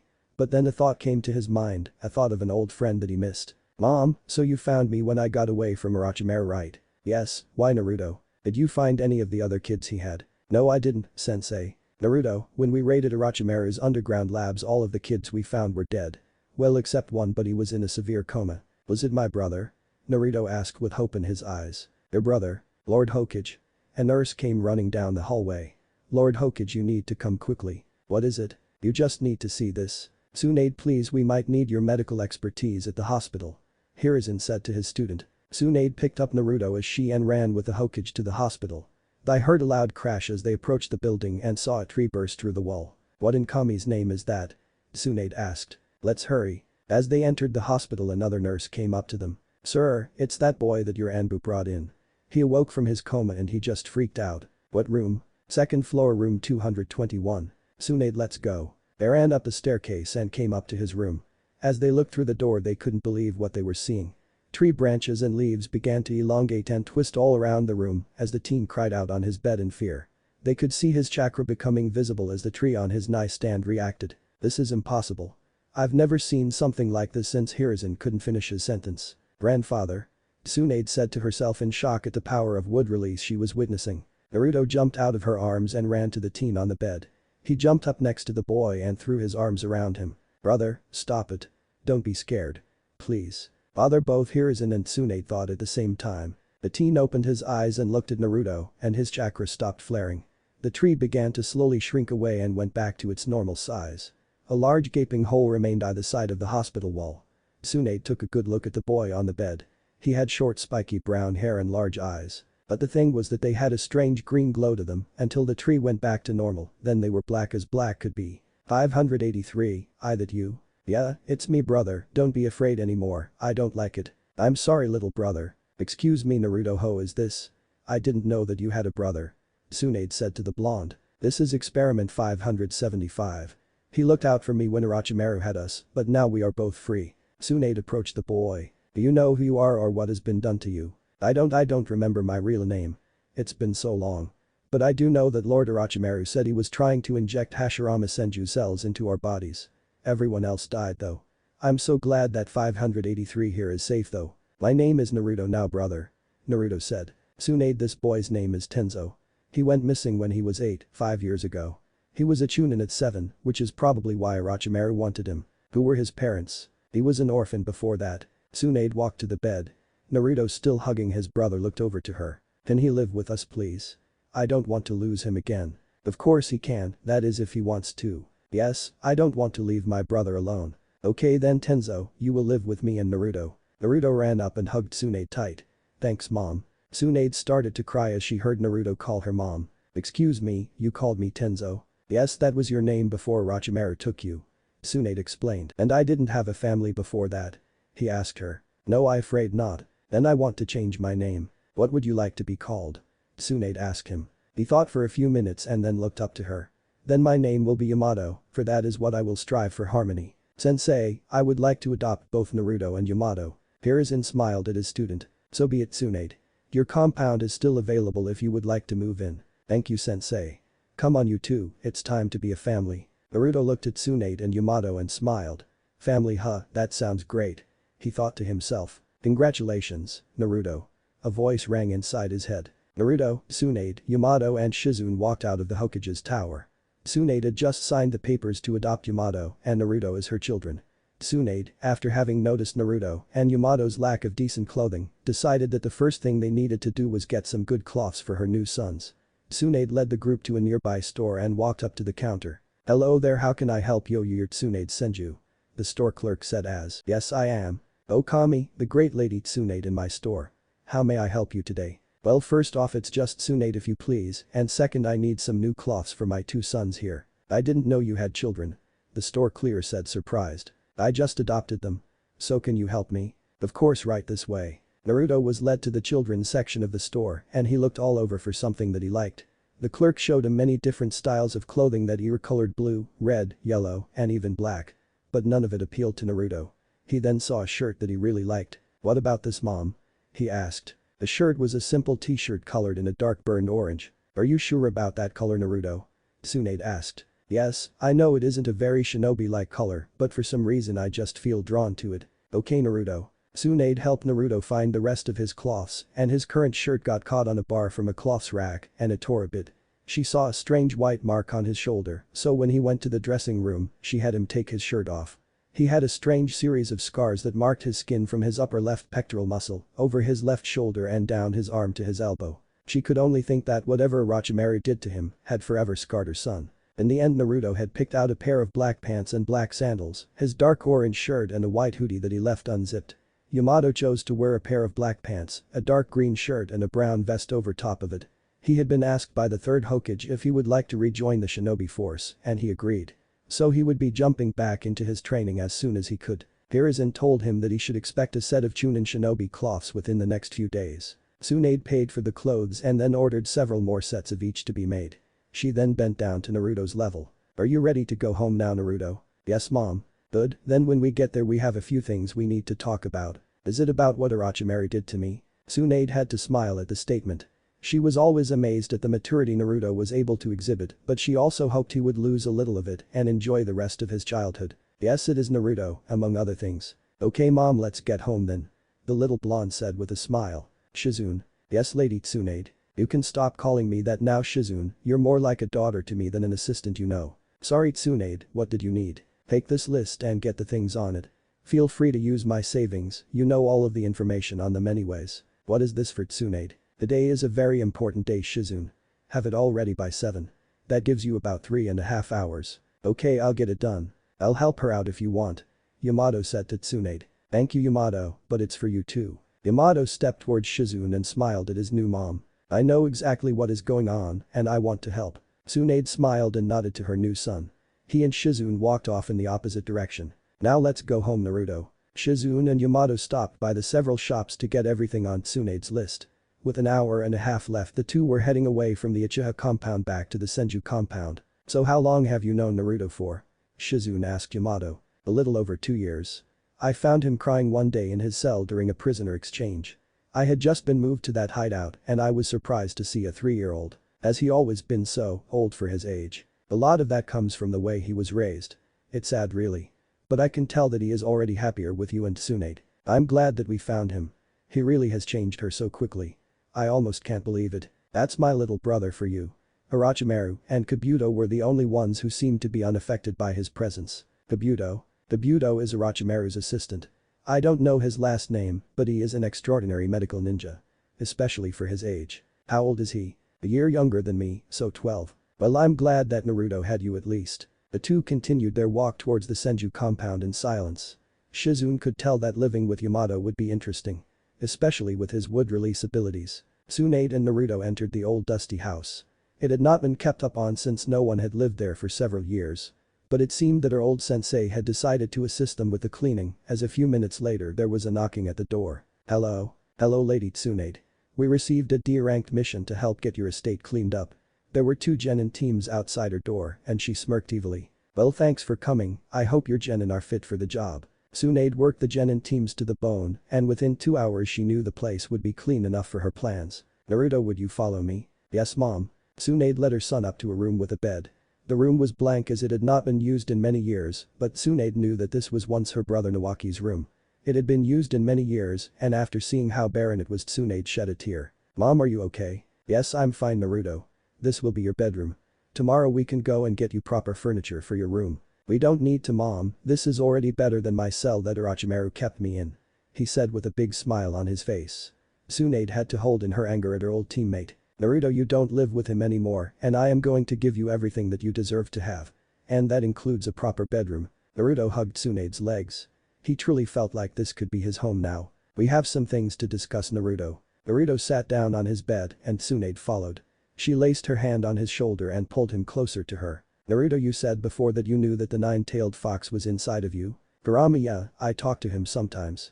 He is real big but not that scary." "You talk to him?" "Yeah." Tsunade was intrigued by that but felt that she should continue. "Do you know how he got there?" "Orochimaru told me that the 4th Hokage sealed him inside of me to punish me. But I don't think Kurama is a punishment." "Naruto, do you know who your parents are?" "My birth parents?" "Yes." She answered. Naruto looked to the floor. Tsunade could tell that it was a sore subject for him. "Orochimaru said that they abandoned me, that they didn't love me, which is why he adopted me as his own. But Kurama said they were dead and that he kidnapped me. I asked him if he knew who they were, but he said it wasn't time for him to tell me." "Naruto, normally we wouldn't have told you about this because of the backlash you might face, but the village thought that you were dead. Because of that your existence was made public and now that you are back there isn't any point in keeping the truth from you. So you would have lied to me?" he asked curiously. "I'm afraid so. Not realty a lie, but we wouldn't have told you the real story." Naruto smiled up at his mom which she found strange. "It's okay mom, I know you would have just been trying to protect me. Do you want to know who your real parents were Naruto?" "As long as you are okay with telling me mom." Tsunade could tell that inside he was begging to find out but he didn't want to make it seem so. "Of course I will Naruto. Your mother was named Kushina Uzumaki and she was a powerful ninja. They called her the Red Hot Habanero because of her temper and power. She was a fiery spirit alright. Did you know her well?" Naruto asked. "Not as well as I would have hoped, but she was a friend of mine. She was also the previous holder of the 9-tailed fox." "Kurama was inside of her too?" he asked clearly shocked at the statement. "He never told you?" Naruto shook his head sadly. "He must have wanted to wait till he was ready to tell you." "Who was my father?" Tsunade looked out of the window nearby and she could see the Hokage monument. His name was Minato Namikaze, also known as Konoha's Yellow Flash. She looked into Naruto's eyes and she could see him calculating something in his head. "The Yellow Flash, but that would make him the 4th Hokage." She answered for him. Naruto realized that it meant that his father sealed Kurama into him. But if Kurama was in his mother, then why did he seal it into his son? "Are you okay Naruto?" "Yes, but I'm confused." He answered. He asked her about the sealing. 6 years ago on October 10th, the 9-tailed fox broke free of your mother's seal. We don't know how it happened or why, but we do know that he attacked the Leaf Village afterwards. A tailed beast cannot be killed, it will just be reborn in a decade or two and it will be much more dangerous. In the end your father had to seal the fox into a newborn child whose chakra coils could handle the immense chakra. He chose his newborn son, Naruto, to protect the village from the fox. But then today is October 10th, so does that mean? The day is your 6th birthday, Naruto. As she said this, she saw tears in his eyes. What's wrong? I never knew what my birthday was. Orochimaru always said that I wasn't worthy of having one. Well, from now on you are more that worthy of the life that you deserve, Naruto. I need to ask you one more thing. What is it, Mom? He asked, smiling up at her. You have a choice that you can make. You were born Naruto Namikaze. Had Orochimaru not taken you, you would have been raised as Naruto Uzumaki. But I adopted you, so if you want you can be Naruto Senju. The choice is completely up to you, which last name you take. Naruto sat in silence for a moment. He wanted to honor his parents, but he also didn't want to hurt his new mom. In the end he smiled up at her. Can I be Naruto Senju Namikaze? That way I can honor my lineage and you, Mom. Tsunade pulled her son into a hug. If that is what you want, Naruto, then yes. She knew that downstairs Shizune would be ready for Naruto, so she pulled back. Is there anything else that you want to talk about? If not, we have something for you downstairs. Can I be alone for a moment, Mom? I need to do something real quick, then I will be down soon. Sure, Naruto, take as much time as you need. As she turned to leave and closed the door, Naruto got off of the bed and sat on the ground beneath the window. He crossed his legs and began to meditate as the world around him went dark. He opened his eyes to see the familiar Sora around him and walked towards his companion's cage. He found the large room with the bars towering in front of him. Red eyes looked back at him, though they were also kind. So you have come to speak to me again. I was afraid that you wouldn't need to anymore. Kurama, I will always talk to you, but I have a few questions for you now. And what do you require of me, Naruto? The blonde sat down in front of the cage. Was my mom your container before me? So Tsunade told you the truth then? Yes, so is it true? Kushina Uzumaki was indeed my jailer before you. And you escaped on the day of my birth. The female Jinchuuriki is most vulnerable when giving birth. I wasn't going to leave until an Uchiha used his Sharingan to pull me from your mother's seal. He casts a jutsu on me that put me under his control and forced me to attack the village. Naruto let all of the information soak into his brain before he continued. So you didn't want to attack Konoha? No, I didn't. Unlike popular belief, we tailed beasts are not mindless, heartless drones who thrive in destruction. Naruto smiled at Kurama's sarcasm. So do you know how my parents died? I will tell you, Naruto, out of my respect for you, but you will hate me when I am done. I could never hate you, Kurama. We shall see. The fox lay on the ground of his cage before he began. Your father successfully stopped my attack on Konoha and destroyed the Uchiha's control over me. I was afraid and I rage afterwards, and I saw your father attempting to seal me. I don't know what I was thinking, but I tried to stab you with my claws and they got in the way to save you. Your parents died trying to keep you safe because they loved you. And I killed them because I was afraid and wanted to stay free from my prison. I can never take back what I did, but I do regret the pain it has caused you. Naruto felt tears in his eyes. His parents had loved him so much that they died to protect him. And Kurama was the one responsible. He should have been furious. Naruto stood up and walked to the open bars and saw the tears Kurama tried to hide. He reached his hand inside the bars and placed his palm upon Kurama's snout. Kurama, I am angry that they are dead by your hands, but I do not hate you. I understand the feeling of wanting to be free from a cell, and I have only been in one for 6 years. How long must you have been trapped? I forgive you, Kurama, and I am sure that my parents would too. Kurama was floored by Naruto's compassion, and he made a silent vow to forever do everything within his power to keep the blonde safe from harm. Thank you, Naruto. I will be back later, but I need to go see what my mom needed, okay? I will be here, kid. Naruto smiled at the nickname as he knew what it meant. He closed his eyes, and when they opened he was back in his room. He stood up and wiped the tears in his eyes away. He opened his door and walked down the stairs, but when he got there he was surprised by what he saw. Tsunade, Shizune, Yamato, Jiraiya, and the third Hokage were waiting for him, and there were colorful boxes wrapped in paper and bows on a table nearby. There was also a large orange cake on the table and a banner that hung above. Happy birthday, Naruto. Tsunade's son, and she saw a bigger smile on his face than she would have ever thought possible. What is all this? He asked. We decided that you should have a small party to celebrate your birthday, as well as your return to Konoha. Jiraiya said to the blonde. But why would you do all this for me? Tsunade walked over to him and knelt down. Naruto, everyone here loves you and wanted to make this day special for you. But you adopted me, Mom, nothing could be more special than that. He said to her. Tsunade pulled him into a hug and realized for the first time in her life what she truly should have wanted out of life. She spent so much time trying to fill the emptiness within her by gambling and drinking away the pain. But this boy made all of that unnecessary. Are you okay, Mom? You're kind of crushing me. I'm just happy to have you for a son, now come on over and open up your presents. Naruto began to open up the boxes on the table. Jiraiya had given him a large plush toad that he could easily sit on top of. Hiruzen gave him a picture of his parents while Kushina was pregnant with him. And the rest of the presents were various toys and clothes, as well as a book on basic shinobi concepts. Mom, what is this book for? Do you want to be a ninja, Naruto, like your parents before you? Being a ninja would mean that I could protect you, right, Mom? Well, yes, Naruto, but your mom isn't exactly the one to need protecting. Naruto smiled at her and said, I will be the greatest ninja ever, and one day I will be the Hokage of this village just like my dad was. That way I can protect all of you. I finally have a family and I won't let anyone take that away from me. That sounds like a great dream, kid. Jiraiya said to him. As they ate cake and talked amongst themselves, a knocking came from the front door and Naruto ran over to it. He opened the door to see a couple of familiar faces as well as a couple unfamiliar ones. Hi Sasuke, hi Itachi, who is that with you? The brothers looked to their parents. Hello Naruto, I am Fugaku, and this is my wife Mikoto. We are Sasuke and Itachi's parents and we were also friends of your parents. Naruto just smiled as Tsunade walked over to the door. Naruto let them inside. Oh sorry mom, you guys come in and have some cake. It's my birthday today. We know that Naruto, that's why we came. Sasuke said as he rolled his eyes. Sasuke, don't be rude. Itachi said as he bumped him in the head with 2 fingers. Sorry, we brought you this. Sasuke handed Naruto a box as he walked into the house with his family. Sorry we're late, Lady Tsunade.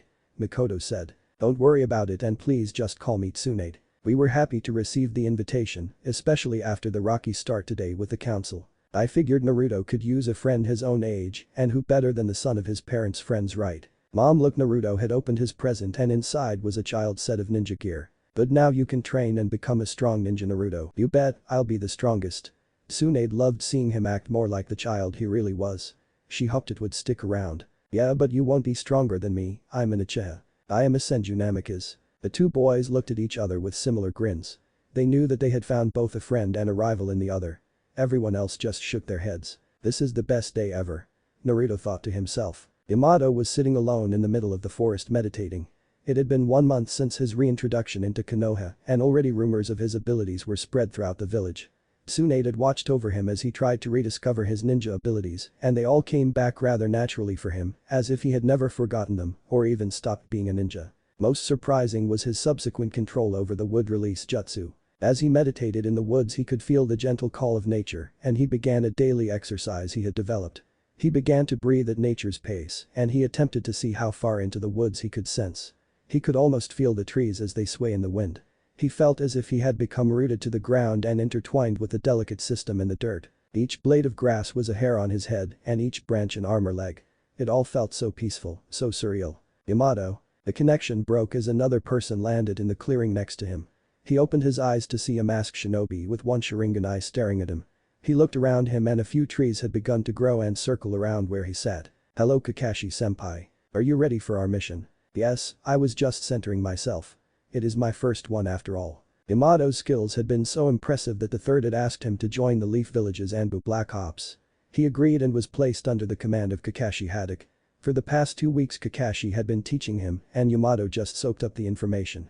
And today was an exceedingly special day for him as it would be his first mission alongside his Anbu squad. But it was also one of the most terrifying.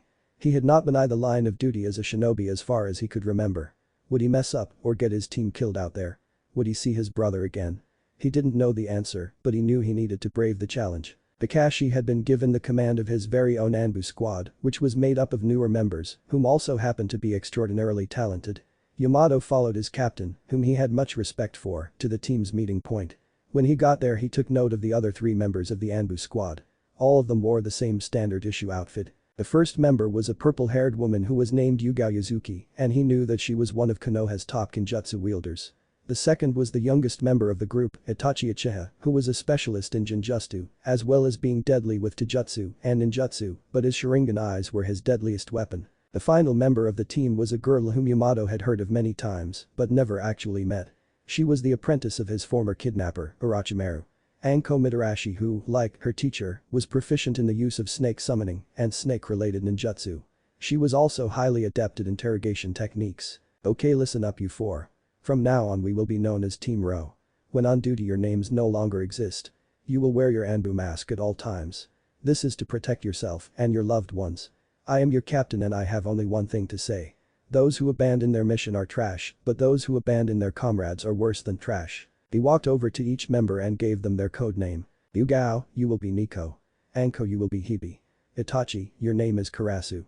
And Yamato, you will be called Mori. Now you will call me Captain Inu. Our first mission as a squad is the capture of a rogue ninja cell. They are to be interrogated if possible and killed either after the interrogation or on sight.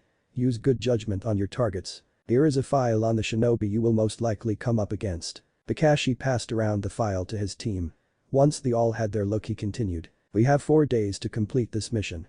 Most of you are newer to Anbu, and for that reason our comrades in the Black Ops division don't think we can make that deadline. So I want to show them that they underestimate us. Let's get it done in 2, shall we? The team smirked at Kakashi, excited for their challenge and ready to prove themselves. Masks on, we leave now. And with that, Team Rogue began their first mission. Naruto sat in his room reading a new book. He had been in Konoha with his new family for about a month now, and he was saddened by the fact that Yamato was on a mission. For the past few weeks he had been training almost non-stop, so he couldn't spend much time with Naruto. As much as he hated to admit it, Naruto was kind of afraid to branch out and meet new people. He had become friends with Sasuke, but that seemed to be as far as he could push himself. Naruto. Tsunade walked into his room to see him sitting in the middle of the floor. She looked at the book and read the title. A Beginner's Guide to Fuinjutsu. Part of her was happy that he seemed to be so interested and dedicated to becoming a shinobi, but she also wanted him to have his childhood. Naruto, why don't you go out today? I'm fine, Mom, I just started reading this new book Uncle Jiraiya sent me. Why don't you go see if Sasuke wants to play? I don't really want to go outside, Mom. Tsunade took a deep breath. As much as she didn't want to force him, she knew it wasn't healthy for him to be cooped up indoors all of the time. I'm not asking, Naruto. Go outside, go to the park. Shizune will take you to Sasuke's to get him too. You need to get out of the house more. She could see that Naruto was uncomfortable and it pained her. But she knew that it was the right thing to do. But a smile came to her face as she knew exactly how to get him going. If you go play and make at least one new friend today, I will take you and any friends you make to the Chiraku's for ramen. Before she even finished the sentence, Naruto dropped the book and ran to get his hoodie on. Naruto had fallen in love with what he called Kami's gift to mankind when Tsunade stopped there one day after shopping with him. The old man who ran the little ramen stand was named Tucci, and his younger daughter Ayam, who was 12, had given them a discount for the day as Kushina used to be one of his best customers and they had just loved Naruto. Tsunade found out the hard way though that Naruto could just about eat his weight in ramen. I'll be back later, Mom. He yelled out. Tsunade wasn't too concerned about letting him go off on his own. He may have been 6, but he was fairly self-sufficient for his age. That and the third Hokage always had a member of Anbu watching over him in case Orochimaru tried to send someone after him. Naruto walked down the street towards the Uchiha compound. He noticed some people would smile at him as he walked by and many other would glare at him. He didn't get upset by it because he understood why. When the announcement was made that he was indeed alive and had returned to Konoha, most of the villagers were happy that the only child of their beloved fourth Hokage was alive and well. The rest of them still saw the demon fox that took away their loved one 6 years ago when they looked at him. He would never condemn them for their ignorance on sealing because he felt sorry for the pain that Kurama had caused them, intentionally or not. When Naruto finally arrived at the compound, he saw the 2 guards standing at the entrance. They were dressed in the Konoha ninja police uniform and he thought they looked cool. "Hello, officers," he said to them. They smirked at the nickname the boy had given them from the moment he realized what they did. "Hello, Naruto. You here for Captain Fugaku's kid again?" "Yeah, can I go in?" "No making trouble." They let him pass and he ran up the street to his friend's house. Mikoto was outside working on a small garden when she saw the blonde approaching. "Oh, hello, Naruto." "Hi, Lady Mikoto." "Naruto, how many times do I have to tell you not to call me that?" she said as she shook her head and put her hand to her forehead. "You are the wife of the noble Uchiha clan's head. It is respectful," he stated officially. "Yes, but I also consider you family, so no more, Lady Mikoto, okay?" "Yes, ma'am." "Can Sasuke come play? Mom wants me to go to the park and I don't really want to go alone." She smiled at Naruto. She thought his shyness was adorable. "How about I take both of you there, would you like that, Naruto?" "Yes, please." "Okay, then let me go get Sasuke." Team Ro had maintained a fast pace and within 10 hours they were able to find the town in the Land of Fire where the missing ninja had been spotted. They stopped about a mile outside to keep their distance. Kakashi took point and the rest sat to rest for a moment. Kakashi bit his thumb and made a few hand signs. Summoning jutsu. He slammed his hand on the tree trunk he stood on and in a puff of smoke, a small brown dog with goggles and a cape sat looking up to him. "Hey there, Pakin, I need your help." "Hey, Captain Inu, who's the dog?" Anko asked. "You're calling a cute little puppy, huh?" Pakin asked with a glare. "I didn't say anything about a cute puppy." She responded confused. Yamato had to stop himself from laughing at Anko's confusion. He remembered what he had been told about the seriousness of missions, and he wanted to be completely professional while on a mission. This is Pakin, and he is one of my summoned ninja hounds. He will be tracking our missing ninja. Okay Kakashi, do you have their scent? Kakashi handed the dog a piece of cloth. Pakin smelled it and picked up a trail nearby. Pakin, report back when you find them, or in 3 hours, whichever comes first okay. You got it Kakashi. Keep Snake Girl in line will ya? Pakin took off running after insulting Anko. Stupid mutt. Yamato decided to try meditating again to keep his mind clear for the mission. He crossed his legs and balanced on the branch as he meditated. He could feel the energy of the tree as it coursed from the nutrients in the soil into the root system of the trunk and throughout the tree's branches and leaves. Yamato wasn't sure how long he was connected to the tree for, but a nearby presence stopped his concentration. Mori, you okay over here? Yamato looked to see Itachi standing nearby him. Yeah Karasu, why do you ask? Well your branch is covered in flowers and the wood warped around you a bit. Yamato looked around him and saw that the tree branch grew around him, creating a sort of chair that molded to his body as he meditated, and indeed it was covered with flowers. Wow, good going nature boy. Anko said with a slight amount of venom in her voice. You really do have the wood release of the first Hokage. Yuga said slightly amazed. Kakashi walked over to Yamato and looked him in the eyes. You need to keep your chakra under control. We don't need anyone noticing us because you morph the trees out here. Yes Captain Inu. As Kakashi walked away, Itachi sat next to Yamato. How are you feeling about Anbu Yamato? The training was intense and I do enjoy being part of the team. But I know that Naruto misses me. Sasuke is the same. But at least they have each other as friends to keep them busy. I was afraid that Sasuke wouldn't make friends as he can be a little big-headed about our clan. I hope Naruto can help get him out of that mindset. If anyone can it's Naruto. Gather around guys. Kakashi said just loud enough for everyone to hear him. Pakin sat next to him on the bench. Everyone quickly formed up with him awaiting their orders. Okay Pakin, go ahead. The base is about 10 miles northwest of here. I smelled roughly 10 ninja in there with most being around Chunin level if their chakra is correct. 2 of them are most likely Jonin. Thanks Pakin, you did well. See you later Kakashi. Pakin disappeared in a puff of smoke. Okay you guys here's the plan. Naruto and Sasuke laughed as they spoke to each other. They had both been reading up on shinobi arts, so they felt like they were going to become better ninja. Mikoto listened to the boys' conversation and smiled at their childlike views. So Naruto, how are you holding up with Yamato being gone on missions? Well I do miss him, but I'm glad that he made Anbu. I am afraid that Orochimaru is going to come for him though. Naruto had told Sasuke all about his time with the Snake Sannin. He felt like he could trust his friend. Yeah I miss Itachi too. He doesn't have time to help me train or anything anymore. But I'm proud that I have such a strong brother. You know what this means right Sasuke? What? We just need to be better ninja than they are then. That will show them don't you think? Naruto said with a large grin on his face. Naruto you're such a loser sometimes. Sasuke said as he laughed. Shut up Sasuke, you jerk. Naruto laughed back. Mikoto just rolled her eyes at the boys' antics. Up ahead was the park so Naruto and Sasuke ran off ahead to play. They saw a bunch of other kids, but the one who really piqued their curiosity was a boy who was laying down and looking up into the sky. Naruto walked up to him and looked down at the kid's face. He had a haircut that looked like a pineapple on his head. What are you doing? Naruto asked. I'm watching the clouds. Why? Sasuke asked as he walked up. It's relaxing. There are so many troublesome things around here, so I like to watch clouds. Doesn't it get boring? Asked Naruto. Nope. The boy looked at Naruto and Sasuke's confused faces. Just lay down and join me, you will see what I mean. So Naruto and Sasuke laid down on the grass and just watched clouds. Naruto felt that it was odd how relaxed he really did feel. There were no troubles going on anymore, just him and the clouds. Wow you're smart for doing this. Shikamaru. What? My name is Shikamaru Nara. I'm Sasuke Uchiha. And I'm Naruto Senju Namikaze. Shikamaru sat up and looked at the two newcomers. So you're the son of Fugaku, and you're the 4th Hokage's son. Well today just got more eventful. What a drag. And you are from the Nara clan. Sasuke pointed out. Your dad is the greatest strategist in the village. Yeah, that's my dad. So what are you two doing? Well we were just looking for people to play with. As it seems my cloud watching is over for the day, you two should follow me I guess. I have some friends you can meet. Okay.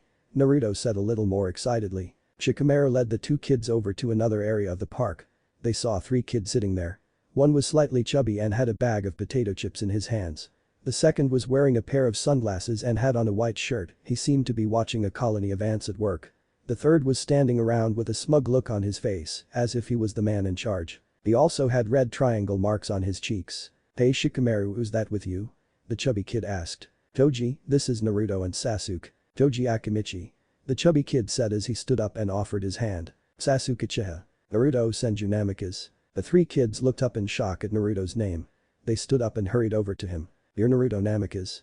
Choji asked. Naruto Senju Namikaze.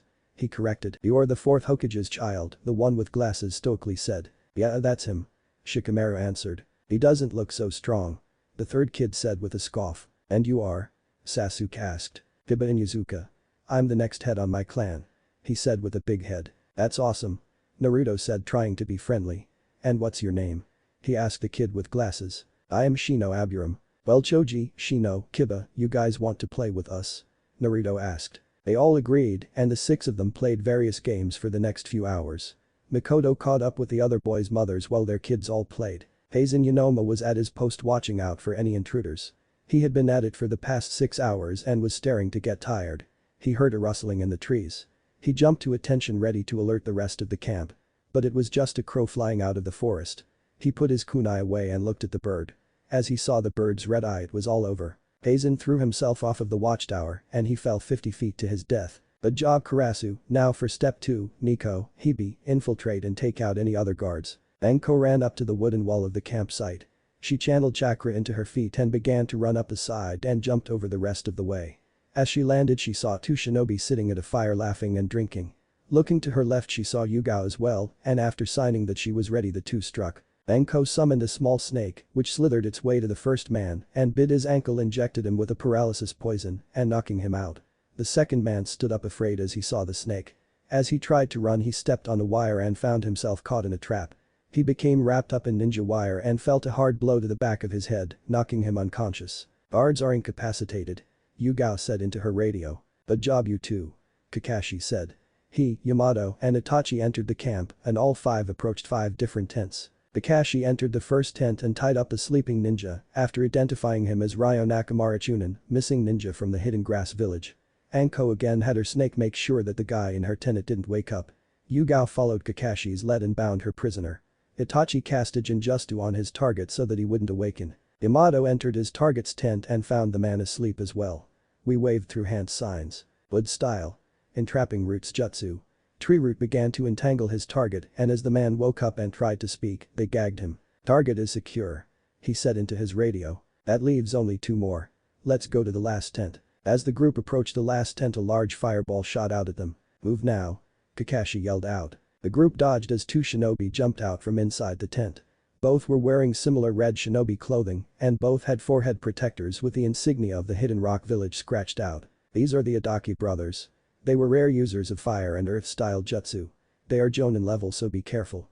Kakashi said to the group. The first brother flashed through hand signs and shot a flurry of fireballs at the group. Water style. Water wall jutsu. Yamato created a large wall of water that turned the fire into steam. The second brother ran around the wall of water and as he did Yugao engaged him with her sword. He was on the defensive diving out of the way of her strikes and then he burrowed under the ground. Nico off the ground now. Itachi yelled out and she jumped right as he tried to pull her under. Ninja art. Striking shadow snakes. Anko shot a swarm of snakes from her arm that impacted with the ninja in the ground, forcing him out and as he was in the air Yugao came down upon him. Sword art. Moonlit night slash. The man looked on in shock as her sword seemed to multiply as it came down on him.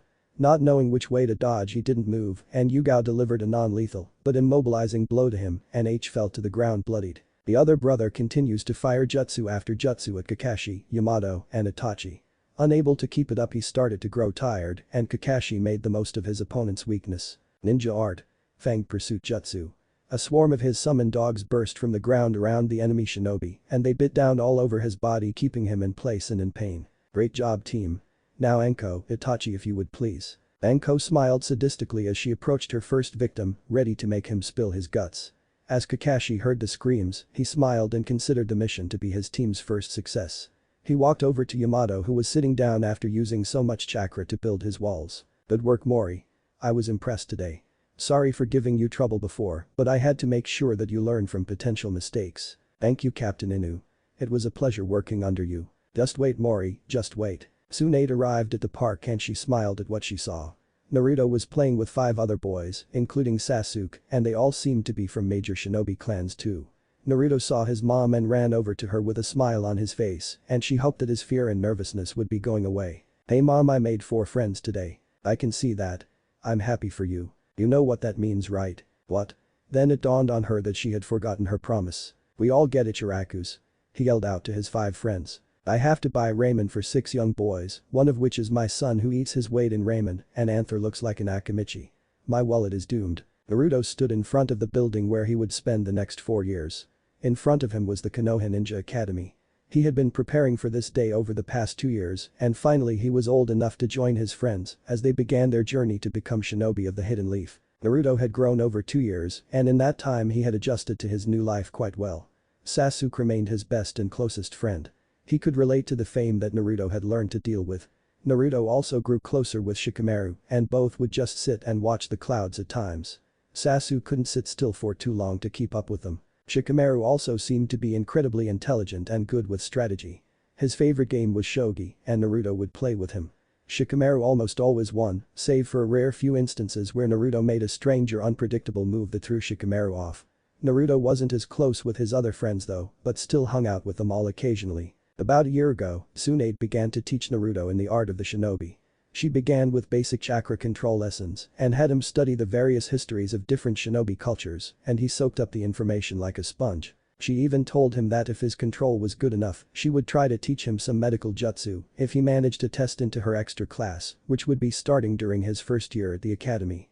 Naruto found that he had trouble with chakra control and deduced that it was due to his large reserves as well as Kurama. He knew that he would have to work almost triple what anyone else had to on his control to be at a similar level. But that also meant he would have even more chakra at his disposal. Naruto had also been spending much of his free time learning calligraphy and fuinjutsu.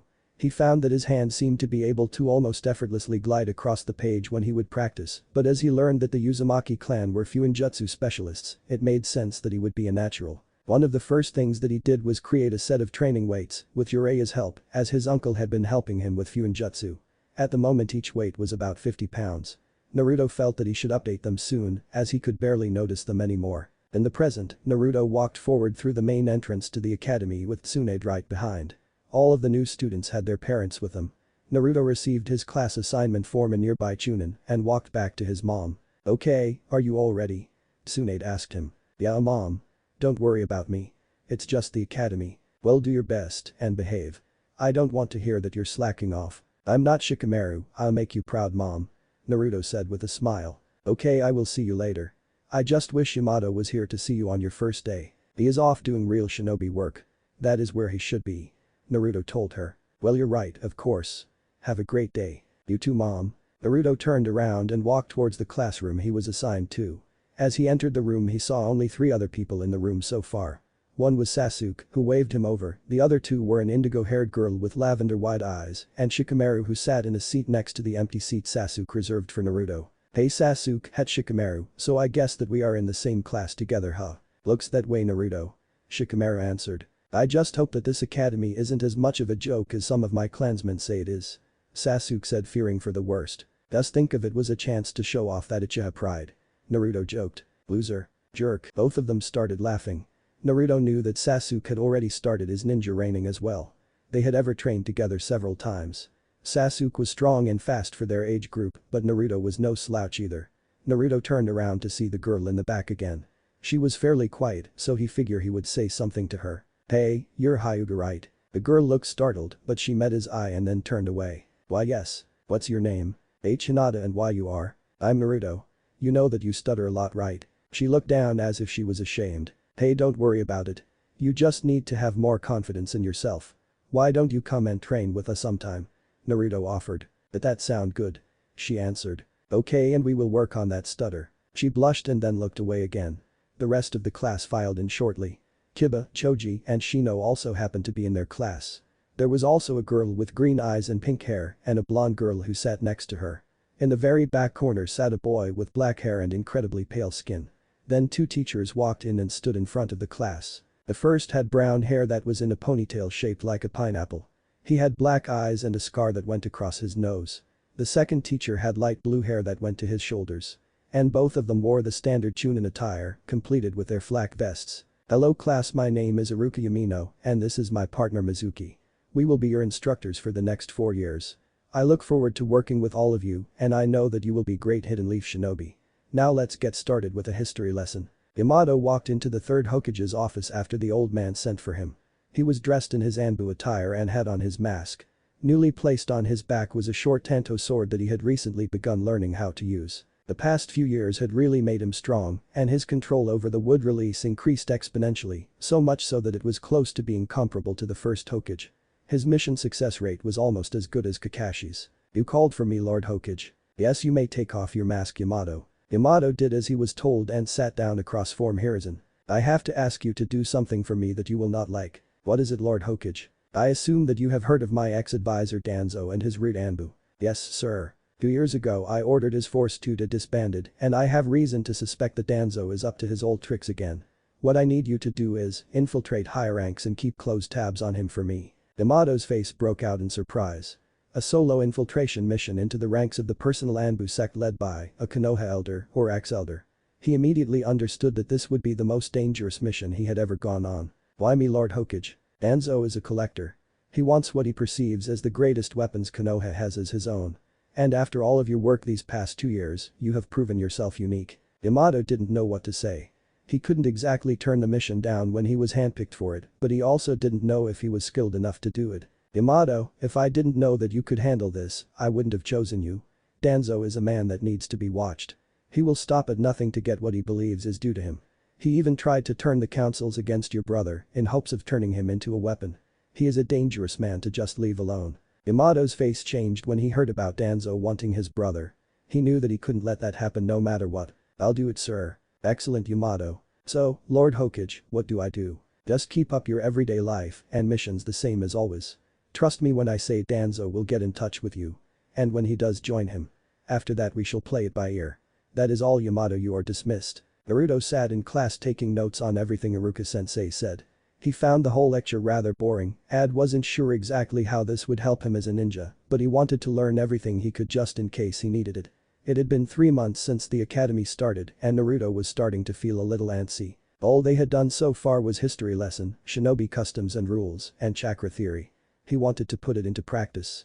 Iruka noticed that Naruto, who was one of his best students, was starting to fidget around more and more each day. "Okay guys, that's enough for today.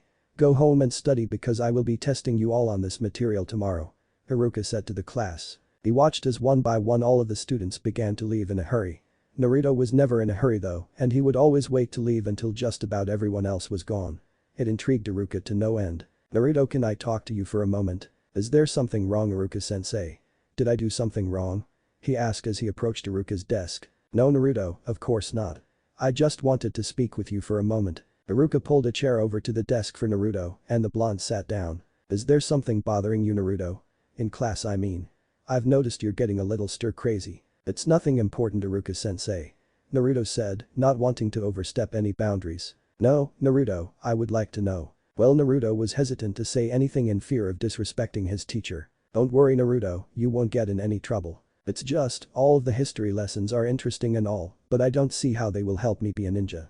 It's been 3 months and we haven't done any Taijutsu training besides everyday normal workouts, nor have we gone past chakra theory to actually chakra control exercises," he said without looking into Iruka's eyes. "I'll answer all of your concerns, okay, Naruto?" Naruto just shook his head yes to Iruka. There is a saying that history will repeat itself if we don't learn from it. All of the lessons are to teach you about the problems of our past so that maybe we won't make those same mistakes. And trust me, shinobi have made more than enough mistakes. As for the slow pace at physical and chakra ability, most of our students do not come from shinobi families, so while you and the other clan-born children have been conditioned for ninja training, the others have not. Because of this we need to build them up so that they can handle the harder training we will eventually do. Does that all make sense?" "Yes, sensei." Naruto looked down to the ground and he thought of how Iruka just explained everything and he realized that his wants were not fair to the other students. H felt bad for being slightly selfish and made a vow to himself that he wouldn't leave anyone behind ever again. "I'm sorry, Iruka-sensei. There is no need to apologize, Naruto. That's what teachers are here for, to help students understand things. And if you can take what I just said to you to heart and learn from it, then I have more than accomplished my duties as your teacher." Naruto smiled up at Iruka and decided that from now on he would take what his sensei taught him to heart more because Iruka really was there to teach him not only how to be a good shinobi, but how to be a good person. Naruto, have you thought about applying to Tsunade's medical training class? Yes, mom is going to be great teacher. I almost forgot that she was your mother. Haruka said while chuckling a bit. Well, you can get going, Naruto, and remember to study for the test tomorrow. I expect to see your same great marks. I'll see you tomorrow, Haruka-sensei. Naruto ran out of the room and headed home to go over all of his notes. Minato was on his way back to the village after completing a mission. He could see the village gates about a mile up ahead. His thoughts drifted to the mission that the third had given him. It had been 3 months and he had not been contacted yet. He wondered if Hiruzen was correct about this Danzo guy. When he reached the village and checked in with the gate guards, he began to head to turn in his completed mission. He felt like someone was following him, but when he looked around there was no one. After turning in his mission, Yamato decided that it was time for a little R&R, so he went looking for a nice secluded spot in the woods. When he found it, he got into his meditative position and began to feel the nature around him. Everything was still, and he knew that it meant he wasn't alone. The sound of shuriken chopping through the air alerted him to a hostile threat, and a tree burst from the ground to stop the thrown stars. 2 masked figures jumped from the trees and began to engage him with their kunai knives. Yamato drew his tanto and blocked the oncoming strikes. The attacking shinobi slashed and weaved through Yamato's defenses and impaled him with their kunai. As it bled, the body turned into wood. That would be my wood clone jutsu. I can keep this up 30 times over. One of the ninjas said. Wood style. Binding roots jutsu. The roots from the surrounding tress began to break through the ground and wrap themselves around the shinobi bodies. They attempted to use the replacement jutsu but found it wouldn't work, nor would the body flicker or any jutsu. You can keep trying all you want. Those roots are absorbing your chakra and feeding the trees. Now, unless you want permanent chakra exhaustion or worse death, you tell me what you're doing here and why you attacked me. Well, that was an interesting fight. I must say I am impressed that you can use the wood release jutsu so effectively when you aren't of Senju descent. Orochimaru really knows what he's doing, doesn't he? An elderly man with a bandage-covered eye and a scar on his cheek said as he approached Yamato. Who are you? My name is Danzo, and I have come to offer you a lace at my side as the weapon which will destroy all who oppose us. And why would I do that? Because I know you. You seek peace above all else, but you know that true peace, in this world of ours, is impossible. If you want peace, you must enforce your will on all of those around you. If Konoha was to take over the other villages, as is its destiny, then we would have peace. I offer you the chance to help make it a reality. And if I say no, then I shall leave you alone, for now. I'm in. Show me this peace you wish to create. Yamato said to Danzo. Very good. Now if you would please release my ninja. Yamato made a hand sign and the roots recede into the ground. That technique will be far more accurate for you soon enough. Danzo thought to himself. Naruto walked home with Sasuke and Shikamaru. They had just finished their test over shinobi principles and the First Great War. Sasuke had a 94%, Naruto had a 95%, and because of Naruto making sure he didn't just sleep through it, Shikamaru had a 100% on the test. Well, it looks like the great Uchiha clan got beat out, Shikamaru. Naruto said, trying to goad Sasuke. Naruto, just shut up, okay, a 94 isn't a bad score. Sasuke defended. It is still an A. Sasuke, you're right, a 94 isn't a bad score. Naruto began. But a 95 and a 100 is better. Shikamaru finished. Naruto and Shikamaru laughed at Sasuke's misfortune. You could see his ivory face go red from embarrassment and faux anger. You two just wait until we get into some real ninja stuff, then I will make you eat your words. Maybe Sasuke, but for now you're still third best. Shikamaru responded. By 1 point. The three friends joked and laughed on the rest of their walk to their respective houses. Unbeknownst to them, a black-haired boy was following and watching for a distance. Welcome to your new home, Yamato. Yamato looked around at the underground base of Root. He memorized every detail that he could so that he could relay the information the third Hokage. Is something the matter, Yamato? Are things not to your liking? Or to Hiruzen's? Yamato paled, there was no way this man knew was there. What are you talking about? You know full well what I am talking about. I am no fool, unlike the Hokage. I know that you were ordered to infiltrate my organization and relay information back to Hiruzen. It would have been a good plan, except that I have already done it. Yamato knew that he needed to get out as soon as he could. But then he heard a strange sound behind him.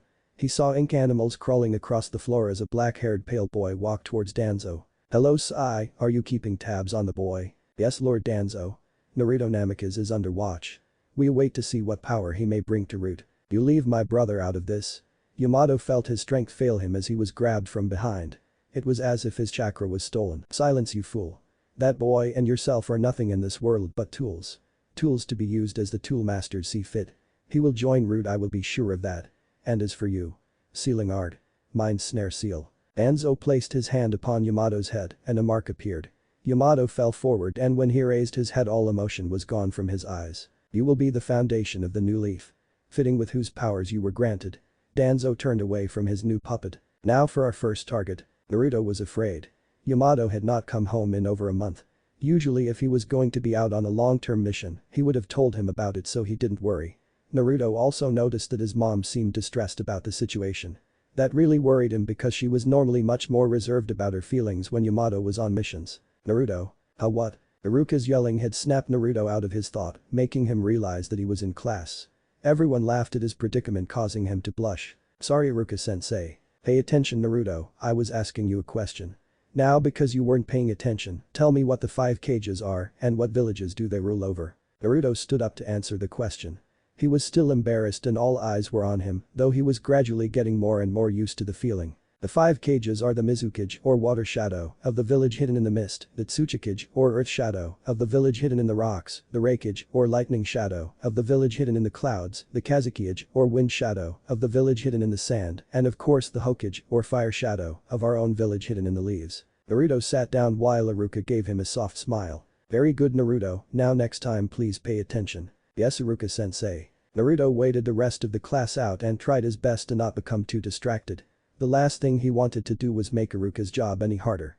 Finally it was time to leave the class so he go up and collected his belongings. Hey Naruto, is everything alright? Sasuke asked him. Yeah, I'm just worried about my brother Yamato. He hasn't been home in over a month, which is weird. Maybe he's on a mission. Itachi goes on long missions all the time. Now that he's an Anbu captain, maybe he would know where Yamato is. Yeah, let's ask him. Naruto and Sasuke went to leave when Iruka cut them off. He didn't look angry, but they could tell he wasn't happy. Naruto, we need to talk for a moment. Sasuke, you can wait outside. Okay Iruka-sensei. Go on Sasuke, I'll be right out. Hurry. Sasuke said. Sasuke left the room and Iruka sat at his desk with Naruto following close behind. Naruto, we need to talk about what happened today. I know, I'm sorry for not paying attention.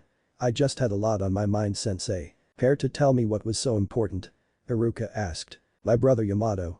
Naruto answered. What about him? I think something bad happened to him. What do you mean Naruto? He wasn't been home in over a month and he never leaves for that long without telling me. I understand that you are worried, but from what I hear Yamato is a very strong ninja. He is, but I can't shake this weird feeling that he needs help. Okay, well I will look past this for today, okay? But you need to focus while you're here. If I had to put every class on pause and wait for people all the time, no one would really learn anything. Okay Iruka-sensei, it won't happen again. But then you may leave. I'll see you tomorrow sensei. Naruto ran outside to get Sasuke and the two went to find Itachi at the Uchiha clan compound. What do you mean missing? Tsunade was beyond angry. She hadn't heard from her elder son in over a month and she could see the toll that it took on Naruto. She was worried so she went to see her old teacher and confront him about it. When she entered his office she saw that her son's Anbu team was present already. That is when Hiruzen informed her that Yamato was missing. We lost contact with him about a month ago. And you failed to tell me this because I had assigned him a mission of the utmost importance. He was supposed to make contact with me. I thought he just may have hit a snag. And what kind of mission was it? Infiltration. Do not play games with me sensei. I want to know what mission you sent my son on. He was supposed to infiltrate Danzo's Anbu division, route. I thought you had Danzo dismantle route. I have reason to suspect he failed to do so. I gave him the mission so I could find proof and stop Danzo for good. Why did you pick Yamato? Out of everyone else, why him? Danzo would have wanted him due to his would release Kekkei Genkai. He told her. Tsunade sat with her hands covering her face. She didn't know what to do in this situation. Naruto would be asking her about Yamato, how was she supposed to tell him that no one knew where he was or even if he was alive at this point? Sensei, you had better hope that he turns up safe. Tsunade, I understand. No, you don't understand. You sent my son on a suicide mission to settle an old feud between you and your old friend. You should have finished this years ago sensei, and now I have to go and tell Naruto that his brother, the only person who kept him safe from Orochimaru, is missing, maybe even dead. She yelled, startling everyone in the room. Lady Tsunade, please calm down. Kakashi tried to intervene. She sat down and took a deep breath. She knew she shouldn't be acting like this, but she couldn't help it. She had already lost far too much. She didn't want to lose her sons now too. Look, I'm sorry, okay? I'm just worried and scared. I just got to be part of a family again and I don't want to lose that. Not just for my sake, but also the boys. Tsunade, I am sorry.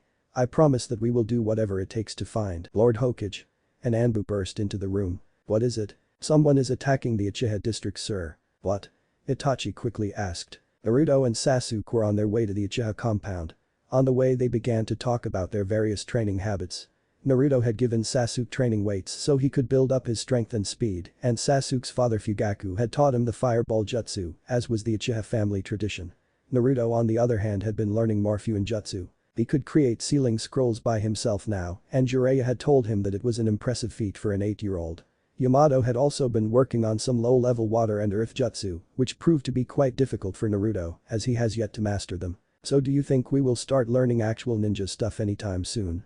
Sasuke asked. I don't know, I hope so. I mean, I guess the stuff we are learning is ninja related, but it doesn't seem that important. Are you going to try to get in the medical class? Naruto asked. Me? No, I'm not into medical ninjutsu. Now kinjutsu is something I could get into. Swordplay would be fun to learn, but who would teach us? Us? Heh, go find your own teacher. Sasuke said in a joking manner, earning a punch in the arm from Naruto. I'm serious, Sasuke. Well, my brother could probably show us a thing or two. The two boys approached the compound and Sasuke saw something weird. Where are the guards? The boys ran up to the gate and walked through. What they saw changed their lives forever. Sasuke, are they? That I think so. In front of them were the bodies of the guards, both with missing eyes and kunai lodged in their throats. Dad, Mom, Sasuke said under his breath. Hey, what was that? Naruto heard a commotion coming from further inside the compound. I don't know, but I need to find my parents. Let's go, Sasuke. Sasuke and Naruto ran down the street of the compound and on their way they saw several other bodies of Sasuke's now deceased relatives. Tears stung Naruto's eyes and Sasuke felt like he would throw up from the look of the corpses. They were all missing eyes. As they approached the sound of the commotion they saw a fight going on. All of the remaining Uchiha in the compound including Sasuke's father were fighting a small group of what looked like Anbu. Dad. Fugaku saw his son who looked so frightened and it made him fight her all the harder. Two Anbu ninja charged at him and he took out a small tanto blade and impaled one of the attackers. He then ran through hand signs and used his fireball jutsu to light the other one ablaze. Then he ran over to Sasuke and Naruto. What are you two doing here? It isn't safe. Dad, what's going on? These people just attacked us. They already butchered a lot of our clan and then they ripped out their eyes. It is sickening. You two get inside so that I can finish this fight. Sasuke and Naruto nodded to Fugaku. Wood style. Body binding roots jutsu. Fugaku found himself being surrounded by roots bursting from the ground beneath him. He tried to get away but felt like his chakra had been sucked away. One of the Anbu jumped down and prepared to kill the Uchiha clan head and before he could strike he was kicked out of the way. Itachi, you're okay. Sasuke yelled out as his brother landed on the ground. Naruto. The blonde turned to see Tsunade, the third Hokage and a few Anbu running towards him. Anbu, wipe out these killers. Hiruzen said to Team Ro. The Anbu who was kicked out of the way stood up and began to fight with Itachi. Fire style. Fireball jutsu. Water style. Water wall jutsu. Itachi's powerful fireball was extinguished by the disguise of steam. Earth style. Earth dragon bomb jutsu. In front of the masked Anbu a dragon head formed out of the ground. Its mouth opened and a flurry of earth bombs shot out at Itachi. He leapt out of the way and drew his tanto. The Anbu drew his own as well. Itachi and the Anbu fought a short kinjutsu match, with Itachi managing to cut the ninja's arm and back. With the Anbu in pain, Itachi quickly spun and kicked the man to the ground. They removed his mask as he laid on the ground and were shocked at what they saw. Minato. Naruto couldn't believe that he saw his brother on the ground before him. His brother had been one of the killers who attacked the Uchiha compound. Naruto was so confused and scared he didn't know what to do even as Tsunade hugged him to her. Minato woke suddenly and a tree sprouted from underneath him. The tree was covered in vines and those same vines entangled Itachi, Sasuke and Fugaku, effectively pinning them in place. He stood up and grabbed a tanto and tried to impale Itachi. Minato, stop. Naruto yelled out causing Yamato to freeze in place. What are you doing? You can't attack people from Konoha, then are your peers and friends. And not Naruto? Yamato asked as he put away the tanto. Naruto. Yamato grabbed his head and began to shake and scream in the sky as he was overfilled with pain. The mark upon his forehead began to glow until he couldn't make sense out of reality anymore. Itachi opened his eyes and stared into Yamato's. A lone tear fell from Yamato's eyes as Itachi placed him under a Jinjutsu. Yamato fell to the ground in a heap. Kakashi, Anko and Yugao arrived back after killing all the other remaining killers. Yamato? Tsunade asked in shock as she knelt down next to her fallen son. She couldn't believe that he could be capable of this kind of senseless destruction. Mom, is Yamato going to be alright? I don't know. Someone please find Jiraiya and get him over here. Jiraiya wasn't too far away from the hidden leaf, so it didn't take him long to get back. First he went to the hospital. He was shocked to see Yamato unconscious in bed and strapped down tight to the hospital bed. There was a glowing seal placed upon his forehead. "Jiraiya, please see what you can do about that seal," Tsunade requested. "Sure thing, Tsunade." He approached the bed and began to examine the seal. He put his hand upon Yamato's head and evaluated the markings and the chakra used on the seal. He was quite impressed with the intricacy of the seal, as well as the many levels and properties the seal had. "This seal is expertly done and nearly unbreakable. I am impressed by his handiwork here. So there isn't anything that you can do then?" Tsunade asked, clearly upset. "Hey now, I'm not giving them that much credit. This seal is cake for me. I was just saying how well designed it was." Jiraiya's hand began to glow and make a loud vibrating noise as his chakra sped up. He placed his hand upon Yamato's forehead and the sound of the two clashing chakras became a loud screeching noise. Fortunately Yamato remained asleep. Jiraiya now finished smiled and walked out of the room. Fugaku, Itachi, Tsunade, Hiruzen, all of Team Ro, and the two boys were outside waiting. Hiruzen asked. A seal was a mind snare seal, which are used to completely take over one's body, personality, basically their entire being, while the real self has to watch in horror. So you are saying that he didn't act of his own accord? Oh, he most certainly wasn't. That poor boy had to watch as his body murdered several of the Uchiha and attack his friend, well he couldn't do anything to stop it. Who would do something like this?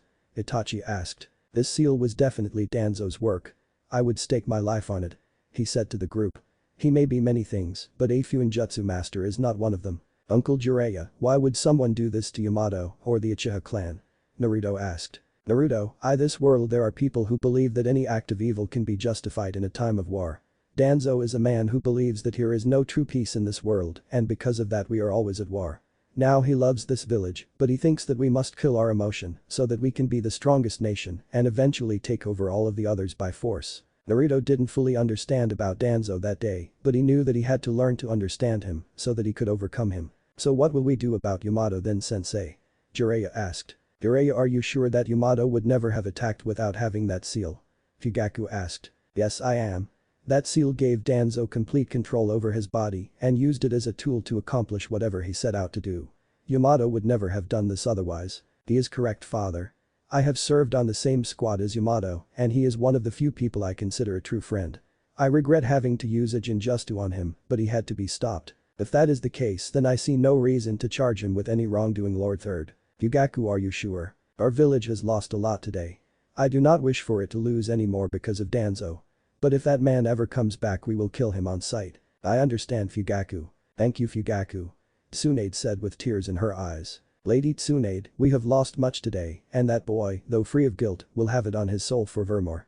I only wish to spare him any more pain. He gave a small bow to Tsunade.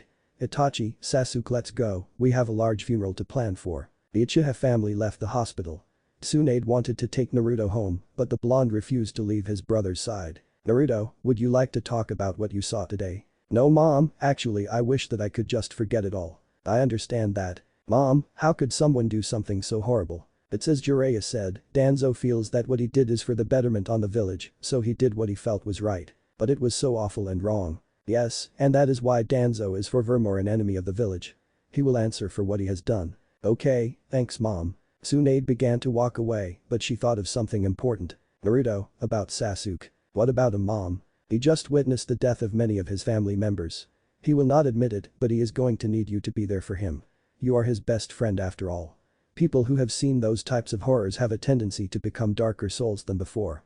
He will need someone to help him hold on to the light. I understand, Mom.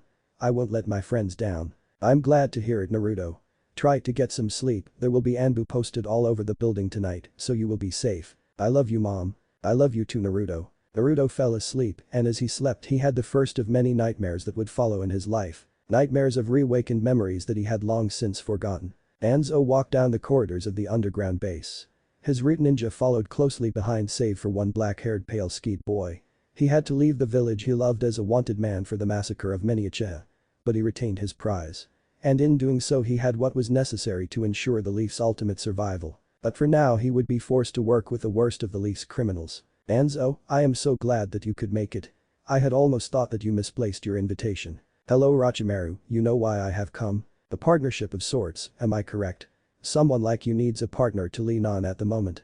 So sorry that things didn't work out for you in the Leaf Village. So you agree to my terms then? My route joins you and you help me with my project. I would absolutely love to assist you, Danzo. Kabuto walked into the room much to Danzo's displeasure. I thought you were supposed to have killed that boy. Kabuto has served me well, my friend. I would be lost without his medical expertise. Sometimes you are wrong, Danzo, and Kabuto dying was one of those mistakes. So be it, Orochimaru. When do we begin? Orochimaru chuckled and gave a large grin. Right now, my friend. Yamato woke up inside the white walls of the Konoha hospital. He looked around and saw Naruto asleep on the chair next to his bed. He was back in control. He was no longer under Danzo's seal. But the damage had already been done. Yamato had killed many members of the Uchiha clan, and as he saw the blood of the clan members in his eyes, he began to cry. Danzo had won. He had failed. Where am I? He opened his eyes and looked around. He was on top of a cold metal table and he wasn't wearing clothes. A bright light was on above him and the rest of the room was dark. But you are awake. Now we can begin. My lord, are you sure? He is so young. He will obey me, now begin the operation. The child was frightened at the voices behind him. He saw a man walk up to the table wearing a face mask and a doctor's uniform. Daddy? He cried. Don't worry, my boy, it is simply time to advance yourself. The man said before he laughed. He watched as the doctor's hands began to glow green. As his hands moved closer to the boy's skin, the doctor looked at him with saddened eyes. Forgive me, child. He felt his skin being spliced open and he cried out in hysterical pain. Naruto woke and sat up in his bed covered in sweat. He felt the pain in his arm from the dream. They had been plaguing his sleep for the past 4 years, ever since the day of the Uchiha massacre. They didn't come every night, but they frequently thwarted his attempts at a good night's rest. No one knew about them though, except for Sasuke. Even after all the young Uchiha had gone through, he still managed to keep his friendship alive. Naruto looked over to his clock and saw that it was close to 4 in the morning. He contemplated trying to go back to sleep but figured it wasn't worth the risk of oversleeping again. Iruka-sensei had already spoken to him about his lateness tendency enough times to know that it wasn't a good habit to get into. Naruto got out of bed and looked at his calendar. It was the day of the genin exams and he was finally ready to graduate and become a real ninja. He walked over to his mirror and looked at his reflection. His hair was slightly longer than normal, not the usual short spiky look he went with. He had decided to grow it out like his father had. He looked at his muscles and noted that they had always been slightly more defined than the other kids his age, and he didn't have to actively work to keep it that way, though he still worked as hard as he could. He knew that it was because of whatever Orochimaru had done to him, and he didn't want that to be an excuse to not work hard. He walked over to his closet and put on some training clothes and went outside to his personal training field. He started working out with his warm-up routine of push-ups, sit-ups, pull-ups, and other exercises. Then he ran a few miles to keep up his stamina, which again he found that he almost never seemed to run out of it. He continued with his Taijutsu form training, which was a combination of a style his mother taught him favoring chakra-enhanced blows, Jiraiya's Toad style, and his own personal twist he threw in. It came out to a fairly strong and unpredictable style that on the surface seemed extremely flawed and unbalanced, but he always said that it would just confuse his opponents. After about an hour of physical training, Naruto decided to sit and practice concentrating on his chakra control. He had begun studying with Tsunade on medical ninjutsu, and while we wasn't the best in the class, he found that it was uniquely calming for him. He focused chakra into his hands and began to rub his burning muscles and felt the pain begin to slowly fade away. He was glad that Tsunade taught them that trick. Knowing that he only had about an hour left to train before he had to get ready for the exams, he decided to meditate. Even to this day it still seemed to center him into the world around him and alleviate all of his pent-up stress. As he meditated, he began to notice the familiar feeling of connecting with the nature around him. He loved being able to feel the grass in the wind and the rustling leaves of the trees. Lately he had also been able to sense other forms of life due to their chakra. He didn't tell anyone about it because he didn't know what they would think about it. As he meditated, he felt someone approaching his and he opened his eyes. Hey Yamato. Naruto, what are you doing out here so early? I couldn't sleep. He answered simply. Are you too excited for today? Yeah. He lied. Yamato sat down next to the blonde and placed a hand on his shoulder. I know you're lying to me, I know that you have been having nightmares about Orochimaru. Naruto's eyes opened quickly and he turned to his brother. Yamato wasn't meeting his gaze, and Naruto could swear that he saw his brother's green eyes moisten. How do you know that? Because I have them too, Naruto. You do? Yeah, they're terrifying, aren't they?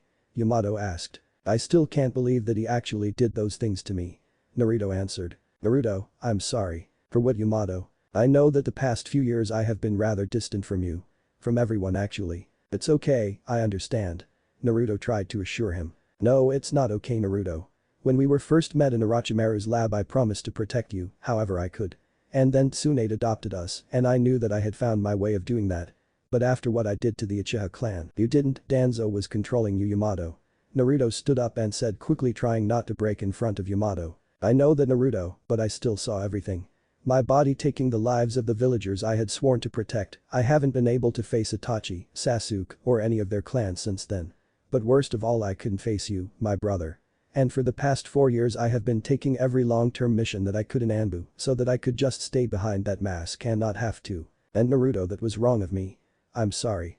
Yamato pulled Naruto into a hug and the two brothers cried together from sadness, anger, and finally a slight happiness of knowing that they would be closer. Naruto, look at me.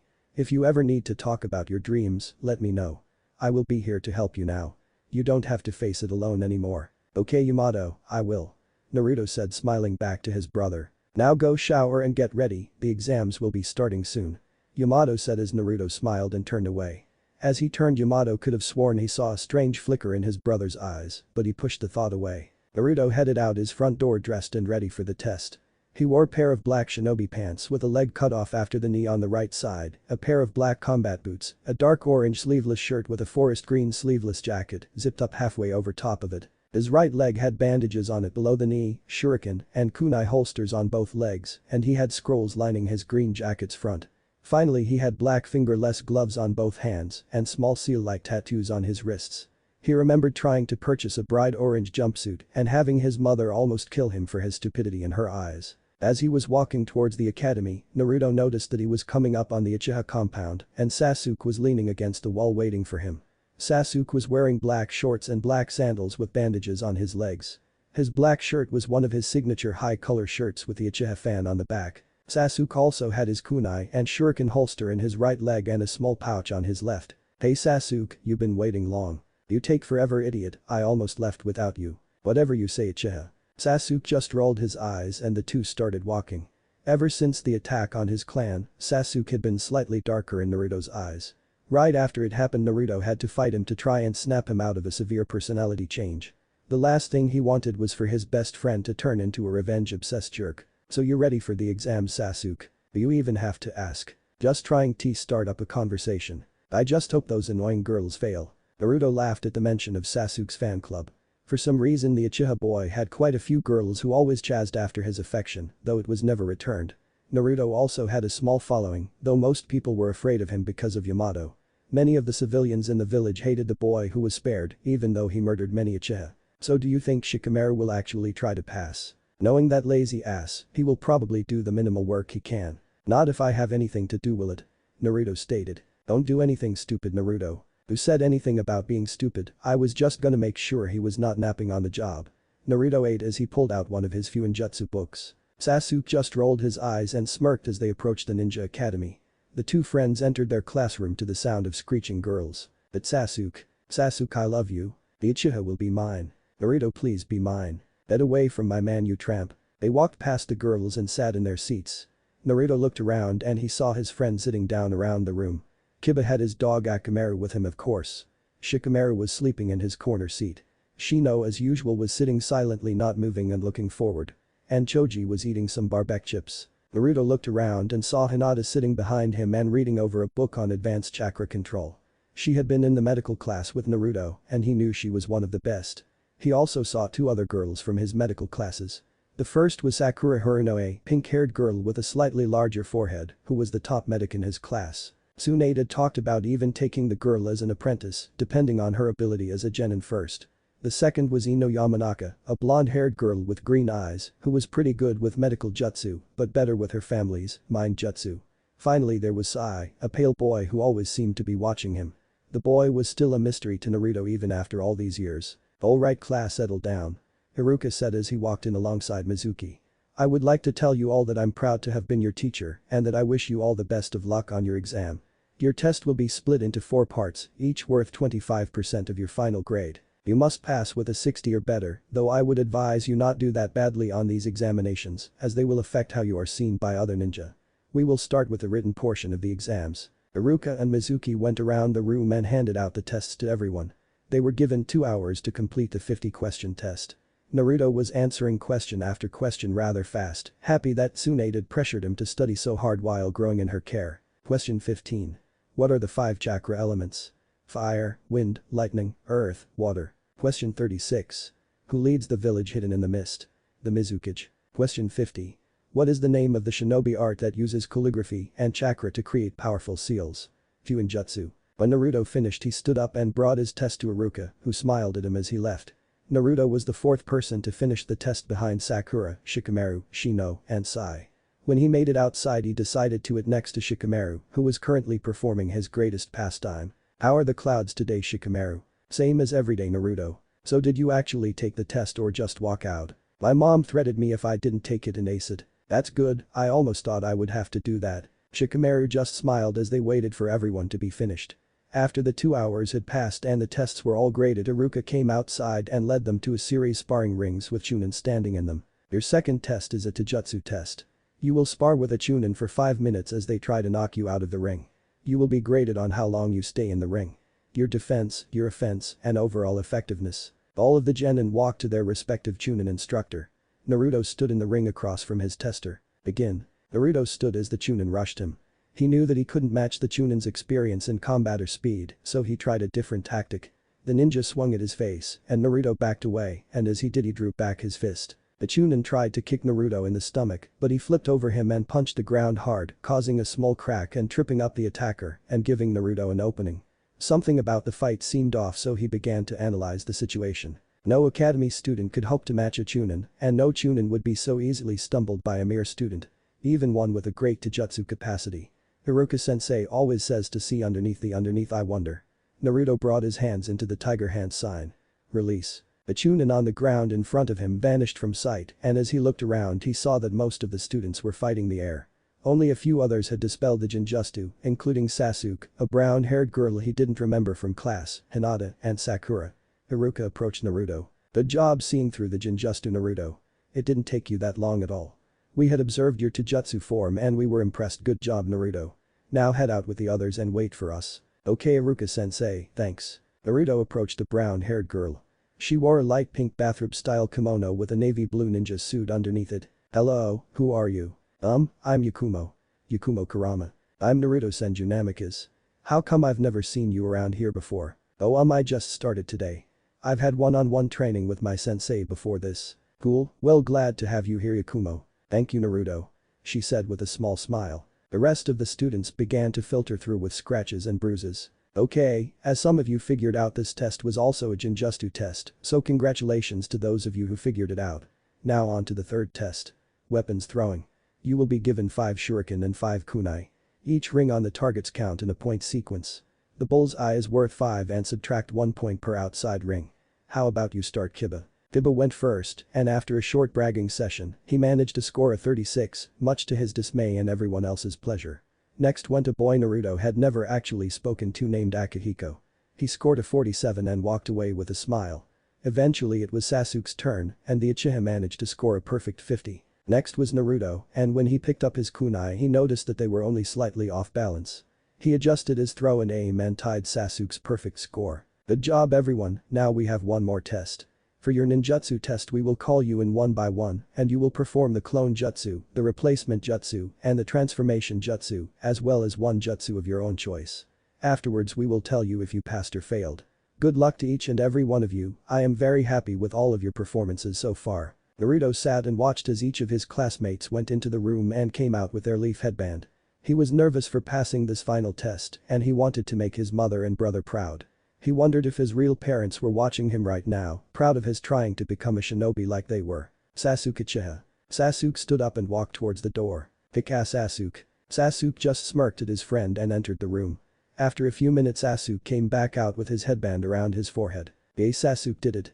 His fangirls began to shout. Naruto pushed past them, walked up to his friend. Great job, Sasuke. Now it's your turn, Naruto. Naruto Senju Namikaze. His name was called. Naruto walked past Sasuke to go into the room. You got this, Naruto. See ya on the other side, Uchiha. The doors closed behind him and Naruto walked up to Iruka and Mizuki's desks. Okay, Naruto, start with the transformation jutsu. Iruka told him. Transform. Naruto turned into a carbon copy clone of Iruka, perfect even to the scar across his nose. Great job, Naruto. Now the replacement jutsu. Naruto channeled chakra through his body and switched spots in the room with a nearby chair in time to dodge a blunt kunai thrown by Mizuki. But Naruto, but a little bit of a close call. Haruka said. Now let's see your clones. Haruka-sensei, is it alright if I do a different type of clone? Why do you ask, Naruto? He thought back to what Jiraiya had told him when he taught him this new technique. My chakra reserves are too high for me to form a proper clone, so I have a more advanced clone jutsu. Okay, then go ahead, Naruto. Shadow clone jutsu. Several copies of Naruto appeared in the room. Instead of being ethereal-like clones, these were actual solid copies of himself. Amazing, Naruto, this is an extremely advanced jutsu. Okay, then now we just need to see one other jutsu, Naruto. Mizuki said to him. Okay.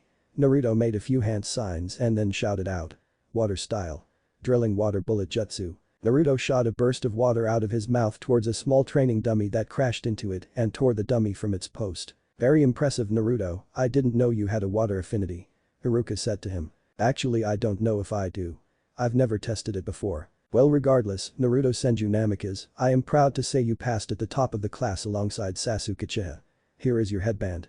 You are now a genin of Konoha. Thank you, Haruka-sensei, Mizuki-sensei. Naruto walked out of the doors as he put on his new headband. Sasuke stood waiting for him, and when he saw Naruto's headband he smiled. They waited for everyone else to finish the test before they started walking towards the exit. So everyone passed. It looks that way. Sasuke said. And we passed at the top. Naruto added. Did you ever think we wouldn't? Sasuke asked with fake egocentrism. Shut up, Uchiha. You first, Namikaze. The two friends walked together out of the school. They saw Itachi and Yamato standing together outside and both brothers had boxes in their hands. Itachi, what are you doing here? Sasuke asked. You too, Yamato? Naruto asked as well. Well, we had a sneaky feeling that you guys would pass with flying colors. Yamato started. And we got word from Haruka that you two passed at the top with near perfect scores. Itachi continued. 193 out of 200 is amazing. Yamato said proudly. So we got you two a gift. Itachi finished. What is it? Naruto asked. Yamato and Itachi gave their respective brothers their boxes. The two boys opened them up to find Chikuto swords with sheaths and belts. Wow, this is awesome. Naruto exclaimed. Itachi, this is great. Sasuke thanked his brother. They were made from special metal that allow you to channel your chakra into them. Yamato explained. It makes them very valuable and very deadly, so don't play with them like toys. These are real swords, and now that I am no longer Anbu captain, I can train you with them. Itachi said. What do you mean, Itachi? Sasuke asked. I decided to step down from Anbu. I want a different challenge now. Itachi explained. And he made me the new captain. Yamato said to Naruto, who looked to his brother proudly. We had better get you two home so that our parents can congratulate you guys. Itachi said to Naruto and Sasuke. See ya, Sasuke. Later, Naruto. And the two genin went their separate ways with the same thoughts on their mind. Who will be on my team? When he got back to his house, Naruto opened the front door and walked in alongside Yamato. Tsunade and Shizune were waiting for the two of them to arrive, and Tsunade had a big smile on her face. When she saw him, Tsunade ran up and pulled Naruto into her arms. I am so proud of you, you know that. Mom, come on. It's not that big of a deal. You passed the genin exams at the top of your class, tied with an Uchiha, and you don't think it's a big deal. Naruto, you passed with a better score than I did. She said to him. Really? I thought you were one of the top kunoichi in your class. I was, but my scores were still lower than yours. You definitely kicked Shizune's scores to the curb. I'm sitting right here, you know. Shizune said, rolling her eyes. Well, what about Yamato, Mom? He is gonna be the new Anbu captain of his squad. Tsunade looked over to Yamato with big eyes. She had no idea. Yamato, is that true? Yeah, but it isn't that big of a deal. He said, rubbing the back of his head. How do you figure? Well, I'm 19 right now. Kakashi Haddock, my former captain, became one when he was younger than me. And Itachi was a captain at 13. It isn't that great of an achievement compared to them. Yamato, don't sell yourself short. You are powerful, intelligent, and I know that you will be an amazing captain. Next time tell me. Sorry, Tsunade. Tsunade was slightly disappointed that Yamato still wouldn't call her mom. She knew that he had always been a little uncomfortable with it, but she had hoped he would let go and he wasn't. At least he stopped referring to her as Lady Tsunade though. Thinking back to the day she first adopted the two boys, Tsunade couldn't believe how much she had grown to care for both of them. Naruto was outgoing, intelligent, and wore his heart on his sleeve. Yamato though was far more reserved. He kept to himself most of the time, especially since the massacre. He was distant to everyone except Naruto and Itachi. But when she saw him when he didn't think anyone watched, she saw a man filled with love for all things in nature. She felt that he was more at him in the trees that he was at the compound, and she knew that he was so much more than he let on. She only wished that he would show his true self, always. Well, Naruto, I have a few things for you now that you are a genin. And there are a couple other people here as well. Hiruzen and Jiraiya walked in alongside Kakashi. They all had smiles on their faces and they sat in the room next to the others. Congratulations Naruto, I hope to see the will of fire burn brightly in you. Good job kid. Your dad would have been so proud. Your mom too. I was impressed to hear about your scores Naruto, top of the class. My sensei would have been so excited to hear that. Naruto was happy as he sat with all his loved ones and they talked about his future as a ninja of Konoha. He couldn't help but think about how things would have been if his parents had been alive, but he wouldn't have the family he had now if they were, so he was torn. He figured he would be happy with what he had and he would keep his birth parents alive in his heart. Well kid, we all have some things for you. I'll go first. Jiraiya said. Here go Naruto. Jiraiya handed the blonde a scroll. Naruto opened it up and found a seal, so he put his chakra into it. In its place was a large set of sealing materials. And 3 large books on Fuinjutsu.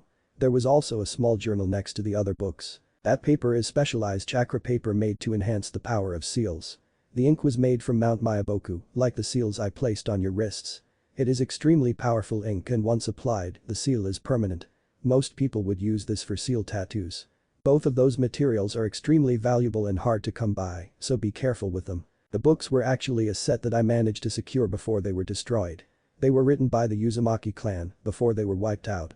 You will learn more from those than you ever would from me. Finally that journal was written by your father, Minato Namikaze. It is all of his notes on seals that I could find. I would read the first book at least before messing with your dad's notes. Naruto stood up and ran to hug Jiraiya. Thank you Uncle Jiraiya. This means a lot to me. I know kid. Just don't go becoming a better seal master than me too quickly, it might hurt my pride. He laughed. My turn then Naruto. Hiruzen stated as he pulled out a small box. These belong to your parents and I think they would have wanted you to have them. Naruto opened the box and found 2 headbands inside, one with a leaf insignia and the other with a swirled insignia. The leaf headband was your father's.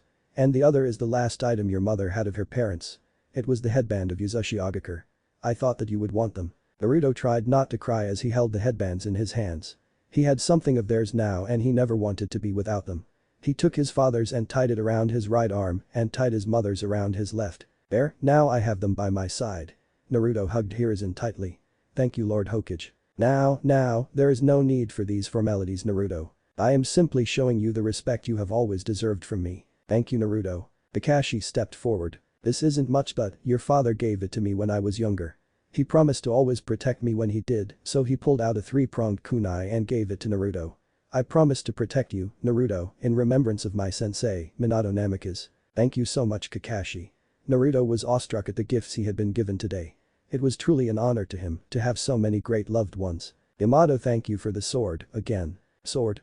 Tsunade asked slightly worried. Yamato gave me a chakra conducting Chikudo. Naruto told her. Yamato, do you know how expensive those are? She asked completely astonished. Well, I have been performing more missions lately and I saved up for it. I think my brother is worth it. He said smiling towards Naruto. Okay my turn. Shizune said excitedly. It's not as flashy as everyone else's, but here you go. Naruto opened the box she handed him and found a new pair of gloves. These had a metal plate on them with carved-in seals. The right hand holds a set of poisons that you can use with your weapons. The left holds the antidotes to them as well as other poisons I have come across. You can never be too careful right? Thank you sis. Shizune rolled her eyes at the nickname Naruto had given her several years ago. Tsunade was the final person left, so she pulled out 3 medium-sized boxes and handed them to Naruto. He opened the first box to find 2 sets of kunai, shuriken, and senbon needles. As he picked them up he found that there was a slight weight discrepancy between the 2 sets. The first set are regular weapons, the second like your sword, conduct chakra. When he opened the second box he pulled out several scrolls. He unsealed the first scroll and found an exact copy of his current outfit. All the scrolls contain the same clothes. These are more reinforced than your current attire. Better for ninja work. Naruto opened the third and final box to find a few books on human anatomy. All of them written by Tsunade. I am not sure if you are planning on continuing your medical training or not, but these will teach you skills and knowledge that will suit you well as a shinobi. You would do well to memorize them. Naruto couldn't help but pulling Tsunade into another hug. He was so ecstatic about everything at the moment he could barely contain himself. He thought that he would explode. Thank you for everything mom. I can't fully show you how much I really appreciate it. And of course I'm going to continue my medical training. I might not be amazing at it, but I want to learn as much as I can. Then I will just have to make sure you do. I love you mom. I love you too Naruto. Yamato waited until after everyone had left to grab Tsunade and pull her aside. What's on your mind Yamato? I know that this might not be easy, but now that Naruto is a genin, I think that it's time for me to find a place of my own. Tsunade knew that this topic would be brought up, but part of her didn't want him to actually leave. She knew how much she and Naruto would miss having him around. Are you sure, Yamato? Yes, I need to find my own path now. I love you and Naruto, but I need to find myself now. I will still be here for both of you, and of course I still want to help Naruto, but I believe that this is the right time. Tsunade fought back tears, and she walked over to a small desk. She opened it up and pulled out a set of keys. I knew that this would be coming soon. Here, these are keys to a house a few doors down. If you want to continue living in the clan compound, then the house will be yours. Are you sure? You are my son, and by birth or not, you are a Senju. I would want nothing more than for you to live in this compound. Thank you, Tsunade. Yamato said as he pulled her into a hug. Tsunade didn't let him see her frown. You have to tell Naruto though. I will, after his test. I don't want to cloud his mind. Okay, good. Naruto sat on his floor and meditated. He had spoken to everyone that he cared about except for one. As he meditated he felt himself go into his mindscape. He sat in front the large cell in the sewer that contained Kurama. Hello Kit. Hey Kurama. I see that you passed your genin exams, good job, but I hope you don't think you're home free yet. I don't, Kurama, I know that there is more to come. Naruto looked around and frowned. This place is so dark and wet. How can you stand it in here, Kurama? Well, no one has really cared about my living conditions before, so I am fairly used to it, Kit. Kurama, you know that I want you to be comfortable in here. Is there anything that I can do to help? Kit, this is your mindscape. If you wanted to change it, you could. Really? Naruto closed his eyes and pictured the room he was in right now. Kurama watched with fascination as the bricks that held the room together began to fly away from the wall, each one releasing light into the dark and dreary room. The wet ground began to evaporate away and was replaced by blades of grass that emerged from the cracking floor. The bars in front of him began to disappear and he felt a collar form around his neck. Once all of the bricks had been pulled away, Kurama had to shield his eyes from the blinding light. Once he finally looked, he saw a wide open field with a large forest to one side and a lake to the other. He was astonished at how peaceful and serene everything looked. Is this better, Kurama? Kit, this is I thank you, Naruto. Naruto smiled up at the happy towering fox in front of him. He suddenly felt very tired though, so he decided to cut this visit short. Well, Kurama, tomorrow I find out what my team will be, so I'm gonna get some sleep. Okay Kit, I'll be enjoying myself a little more. Kurama said as he ran into the forest. Naruto shook his head and left his mindscape. It didn't take him long at all to fall asleep. The next day Naruto sat in his chair alongside Sasuke waiting for everyone else to show up. The two talked about what happened at each other's homes after graduation. Naruto was currently admiring his sword while Sasuke looked his over as well. Hey Naruto, Sasuke, you guys are here already. Naruto looked over to see a yawning Shikamaru walk in with Choji. Hey guys. What you got there, Naruto? Choji asked as he pulled out some chips. Oh, Itachi and Yamato got me and Sasuke kudos. He answered. That's cool. Choji replied. So you guys are gonna learn some Kenjutsu, what a drag. As if you guys aren't strong enough already. You're just jealous, Nara. Sasuke jabbed jokingly. Of you Uchiha, you wish. Shikamaru replied. More genin began to filter their way into the room as they waited for Iruka to show up. Hi Sasuke, hi Naruto. Naruto looked up to find Sakura Haruno walking towards the two of them. He was glad that she wasn't one of those annoying fangirls of his and Sasuke's, even more so knowing her skills in medical ninjutsu. He also noticed that her normally long hair had been cut. Hey Sakura, what's up? Did you cut your hair? Yeah, I figured that it would be easier to work and train without worrying about it getting tangled in things. Why do you have on 3 headbands, Naruto? Yeah, I was wondering that myself. Shikamaru added in. Well, this one belonged to my father Minato Namikaze and the other to my mother Kushina Uzumaki. So why wear all 3? She asked. These one so I have my parents with me and this one is to show myself the rewards of all of my hard work. I earned this headband, so it is mine to wear. Shikamaru and Sakura nodded at the response in understanding. Sakura, I assume that you easily detected the Jinjutsu, right? Sasuke asked the pink-haired girl. Oh yes Sasuke, why do you ask? I was just making sure. You always were the best of us at Jinjutsu. I figured it wouldn't have tripped you up. Thanks Sasuke. Naruto looked at the clock and saw that they had roughly 5 minutes before Iruka would be there. The door opened again and Naruto watched as the black-haired Akihiko walked in. He had never really spoken to the guy so he figured he might as well say hello. Akihiko wore dark brown shinobi pants with a white shirt and a dark red jacket over top. Hey, Akihiko right? Yes Akihiko Minori. Why do you ask? I just figured I would say hi and congratulate you on passing. Thanks, but it was unnecessary. You are of the elite shinobi families and I of the civilian peasantry. It is beneath you to associate yourself with me. What are you talking about? It is simple, you're the son of the Honorable 4th Hokage, hero of the village, and adopted son of Tsunade Senju, medical expert from a clan considered almost royalty in this village. I come from a lower rate family, and you consorting with me would look bad upon you. I don't care about those things, Akihiko. You have never spoken to me before, why would you start now? He said simply. Naruto didn't know how to respond, and before he could, Iruka walked into the room. Okay, everyone, please take your seats. Naruto walked back over to Sasuke, still confused by Akihiko's reaction. Iruka waited until everyone sat and he smiled up at the class. I would like to start by saying how proud I am of each and every one of you. You have surpassed my expectations, and I would like to wish you luck as you join the ninja world. I ask that you all continue to look underneath and follow the will of fire. The will of fire is what makes our village so strong, and as long as you all continue to work together, you can overcome any obstacle in your way. Everyone silently sat and took in Iruka's words, showing their teacher their respect. I will now read off the team rosters. Your Jonin sensei will be by shortly to meet with you. Squad 1. Naruto listened as each team of 3 was called. He wondered who would be on his squad, but as long as Sasuke was one of them he would be happy. Squad 6 will be Hinata Hyuga, Kiba Inuzuka, and Sai. Hinata looked over to Kiba, who smiled back at her and gave her a thumbs up, and Sai, who kept his face neutral to the situation. Squad 7 will be Naruto Senju Namikaze, Sasuke Uchiha, and Yakumo Kurama. Naruto looked over to Sasuke and the two friends smiled at each other. He remembered the brown-haired girl he met the previous day and looked over to her. She had a slight smile on her face, but mostly she just looked nervous. Sasuke scoffed at the fangirls who all groaned from the reveal of Sasuke's team. Squad 8 will be Sakura Haruno, Shino Aburam, and Akihiko Minori. Sakura looked around for her teammates and saw Shino silently looking forward and she thought she saw a bug flying around his head. Akihiko simply nodded at the assigned team and readied himself for the life of a shinobi. Squad 10 will be Shikamaru Nara, Choji Akimichi, and Ino Yamanaka. Shikamaru realized that they were basically copying the team formation of their parents, who had been fairly well known, so he guesses it was a tactical decision. Choji was happy with his team and continued munching on chips. Ino was slightly depressed at the realization that her teammates were the laziest kid in class and the one who never stopped eating, but since she knew of their strong clans, she got over it quickly. I am proud of all of you. Continue to be the best shinobi you can be. Iruka bowed slightly before he left the room and the genin got into their respective teams. Squad 7, you're with me. Naruto, Sasuke and Yakumo looked to the door to see their new sensei. Naruto and Sasuke raised their eyes as they saw. I am proud of all of you. Continue to be the best shinobi you can be. Iruka bowed slightly before he left the room and the genin got into their respective teams. Squad 7, you're with me. Naruto, Sasuke and Yakumo looked to the door to see their new sensei. Naruto and Sasuke raised their eyes as they saw Itachi Uchiha walk into the room.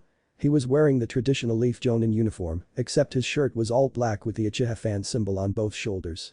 Sasuke was shocked to say the least. He never figured that his older brother would be their squad's Jonin sensei. How about you 3 meet me outside in say 3 minutes?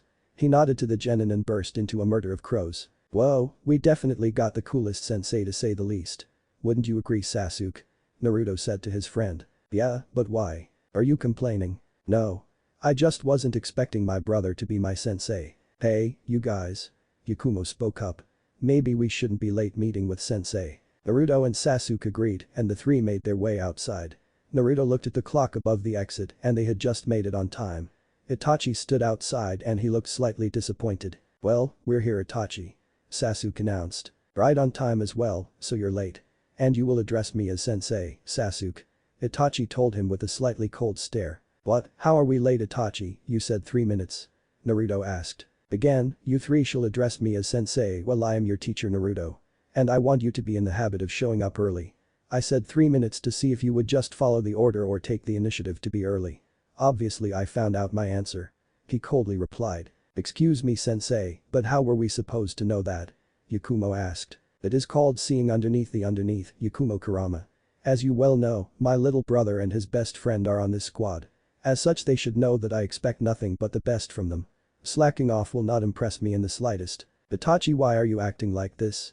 Sasuke asked as he started to get angry. Yeah, the Itachi we knew would never act like this towards us. So you think that you are ready to be genin, though you cannot even follow a simple command by your sensei. I have told you to call me sensei and 2 of you obviously are incapable of listening. Therefore none of you will be genin. I hereby strip you of all rank and ban you from returning to the academy. As he said this his eye flashed red and he caught the gaze of all 3 genin. Naruto walked away completely confused and angry. His dream was being taken from him and he didn't understand why. Yeah, he didn't completely listen to Itachi, but it was just something he needed to get used to. As he walked he saw Ichiraku's in front of him. The place had become his one true vice, and he was starving. He felt like maybe if he got some ramen he could think better. As he approached he heard footsteps behind him. "Hey Naruto, you came here too." Sasuke and Yakumo were approaching him. "Sasuke. What are you doing here, you hate ramen?" "I figured we three could talk and see what exactly we did wrong." "That sounds like a good plan."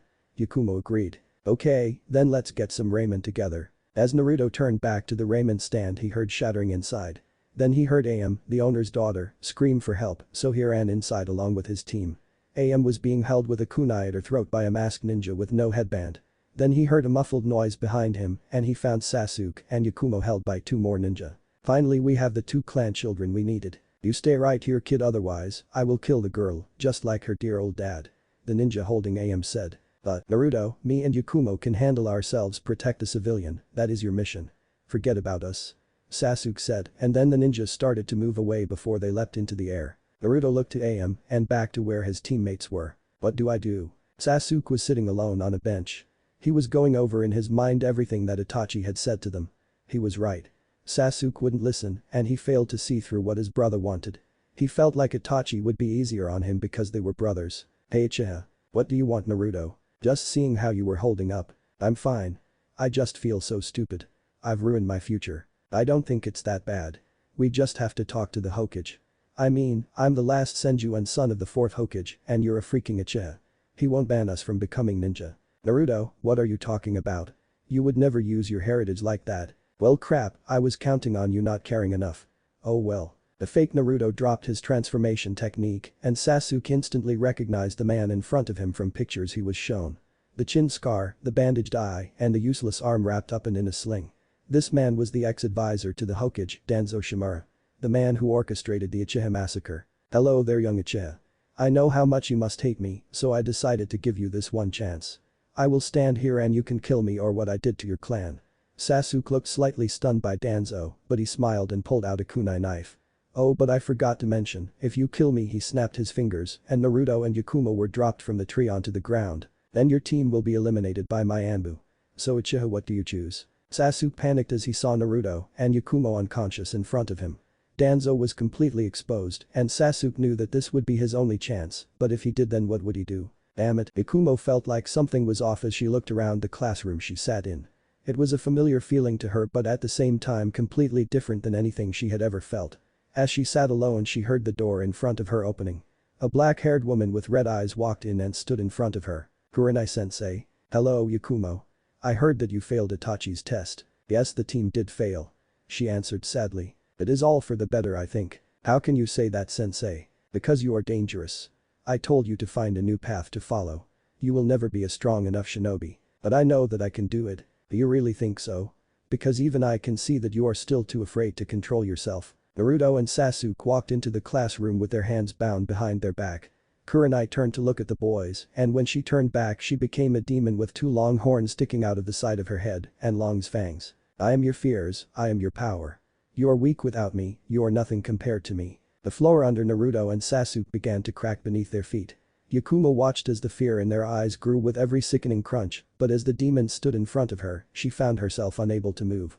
She felt helpless to save them. "No." Minato landed in front of Itachi who stood over the bodies of his students.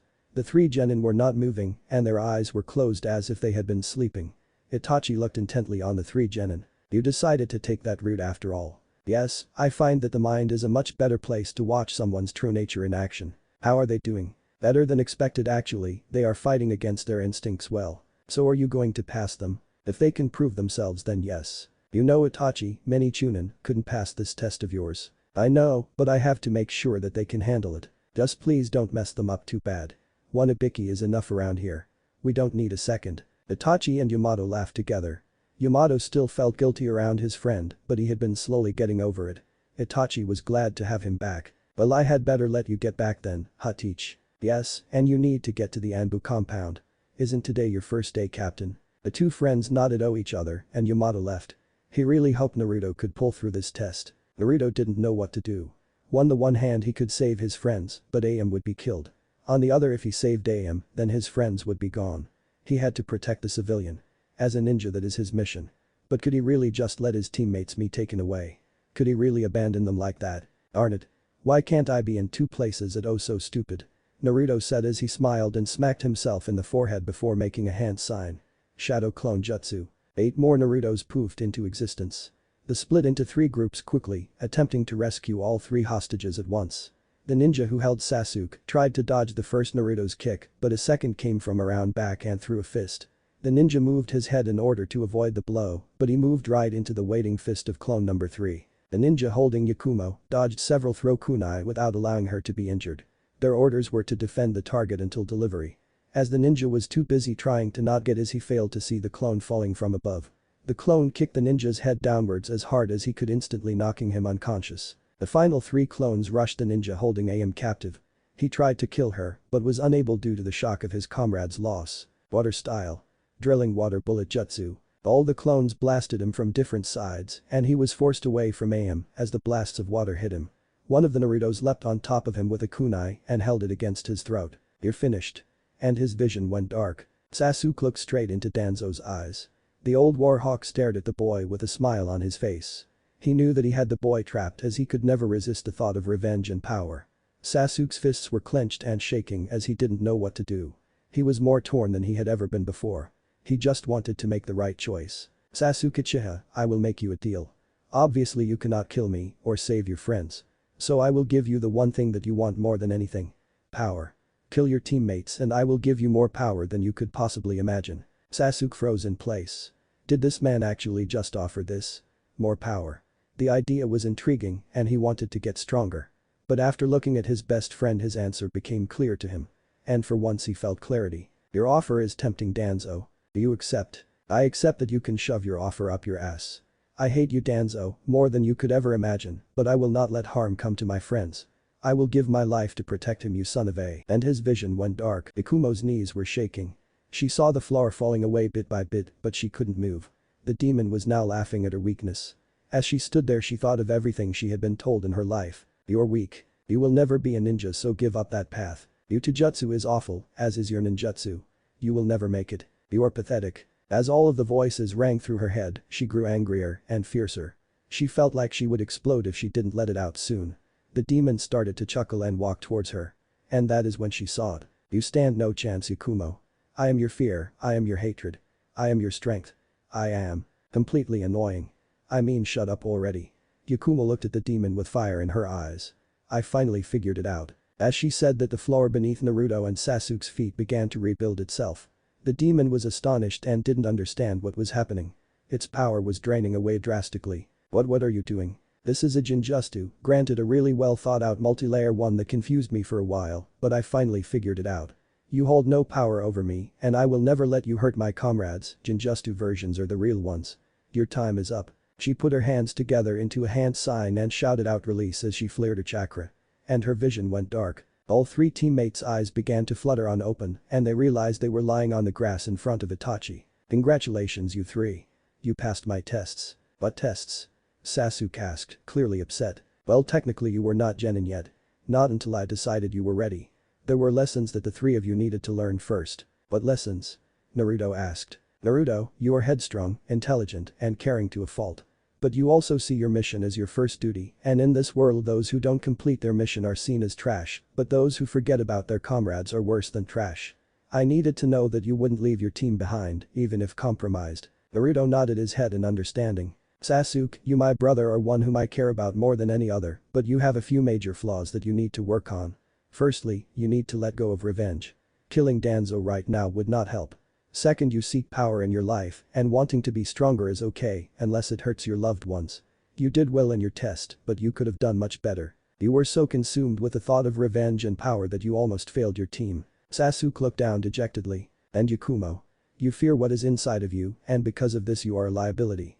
You need to be able to push forward from your fears if you want to stand a chance at the ninja world. Your teammates will need you to be strong, so don't you fail them." Yakumo smiled and bowed with respect to her sensei. "The reason I acted like that before was I needed to rattle your heads before putting you in the jutsu. And I am proud to say that you are officially the new genin on the shelf. The first thing that I would like to do as a team is to tell everyone a little about yourself. What do you mean, Itachi-sensei? Naruto asked. I'll go first. Itachi said. I am Itachi Uchiha, son of Fugaku and Makoto Uchiha and brother to Sasuke Uchiha. I have a few likes and a few dislikes. My hobby would have to be Ding mission for the Lord Hokage. My dreams for the future is to help the Uchiha forge a new name among this world and to help Konoha keep the peace. Sasuke looked at his brother with pride, while Naruto and Naruto realized just how good their sensei really could be. Now Naruto, your turn. My name is Naruto Senju Namikaze, I am the birth son of Kushina Uzumaki and Minato Namikaze. My adoptive mother is Tsunade Senju and my brother is Yamato Senju. I like to learn new things, grow stronger with my friends, and to eat as much ramen as physically possible without getting sick. I dislike certain snakes and people who treat others like tools or less than human. My hobbies include Fuinjutsu and medical ninjutsu, though I want to start learning Kenjutsu. My dream for the future is to become a strong protector of this village and one day become the Hokage like my father. Good, now Yakumo. My name is Yakumo Kurama. I am an orphan ever since my parents were killed in an accident. I like Genjutsu and art. I dislike people who don't let others grow stronger. My hobbies include painting, and my future dream is to become a stronger Genjutsu mistress than my previous sensei. And now you Sasuke. I am Sasuke Uchiha, son of Fugaku and Makoto Uchiha and younger brother of Itachi Uchiha. I like my friends and training. I dislike schemers and those who wish to steal what is not theirs to take. My hobbies are to train with my brother and best friend. My future goal is to help rebuild the Uchiha clan and one day become an Anbu commander. Maybe even the head of the Konoha Shinobi police force. Well spoken all of you. I would like to thank you for that. I know that you know each other, or at least Naruto and Sasuke do, but this is a good exercise to build teamwork. Tomorrow we start taking missions and I will be giving you all personalized training regiments. You are dismissed until 8 AM. At that time you are to be at training ground 42. Yes, sensei. All three genin said. You may leave. The three teammates all left to rest their heads after the intense Genjutsu tests. Itachi couldn't have been happier with the results. Squad 7 will be a success. Naruto woke up at 6 in the morning and decided to do an early morning workout routine. He wanted to be warmed up and ready for his first day of training with his team. He was in the middle of doing pull-ups when Yamato quietly knocked on his door. Naruto dropped from the bar and opened up the door for his brother. Hey Yamato, what's up? Naruto, there is something that I need to talk to you about. What is it? I will be going on a mission shortly. The Hokage requested my presence in an hour, so I probably will not be around for a bit. Naruto had been growing more and more used to this as Yamato was constantly on Anbu missions. He used to really freak out, but it had grown easy for the young genin. But what I really need to say is about after I come back. Is there something wrong? Not exactly. I am planning on moving into one of the other Senju compound houses. Yamato waited for a moment, afraid that Naruto would be upset or even think he was abandoning him. Naruto let out a large sigh and smiled at him. Is that all? I was worried you were gonna say you were dying or something. You're not angry? Of course not, Yamato. I know that you're older now. You need to get out of mom's house and find yourself a nice girl to marry or something. Besides, if you stay here any longer people will start to wonder how the younger brother suddenly outshined the Anbu captain. Naruto said with a slight grin. Yamato was slightly shocked at the statement but just laughed with his brother. He felt as if a weight had been lifted off of his shoulders. But since you're moving out, you need to at least find some time to help me train or something. After all, now that you are going to be paying for your own place, I can't have you spending all of your money on ramen for me. So I'll just have to settle for some extra Kenjutsu training. Naruto said with grinning with his eyes closed. We will see, Naruto, after all Itachi is your teacher now. That is his job, to teach you, now. Come on Yamato, we both know that he is going to help Sasuke train privately. Probably yes. Well, I can't have you being bested by an Uchiha. You know how arrogant they can get. He said, grinning to Naruto. Oh god, an arrogant Uchiha. Whatever will we do? The two brothers talked and joked for a few more minutes until Naruto decided that he should shower and get ready. Yamato left the house and went to speak with the Hokage. After his shower, Naruto dressed with all of his new equipment and ate a quick breakfast. He saw that he had 30 minutes to get to the training grounds, so he took off out the door before Tsunade Shizune woke up. He was the first on to make it to the training grounds, or at least he thought so, as he failed to notice Itachi already waiting for them in a tree. Naruto looked around and as he didn't see anyone he sat down and began to meditate. This interested Itachi greatly, but the Jonin decided against interrupting Naruto, he would talk to him about it later. It was 10 minutes later when Sasuke and Yakumo arrived together. They had met up as they walked, so they decided to walk together. Naruto, you're here early. What, nothing better to do with your time than sit all alone and wonder where your friends are? Sasuke, walking with Yakumo, huh? So you're not batting for the other team then? Both boys glared at each other for a few seconds until the glares turned into smirks and then they started laughing together. Yakumo just looked at the two of them strangely. You guys are idiots. Well, it is about time that you are all here. Itachi jumped from the tree and landed near the three genin. I'm glad to see that none of you came on time or late. So are you three ready for what I will be teaching you? Yes, sensei. All three said together.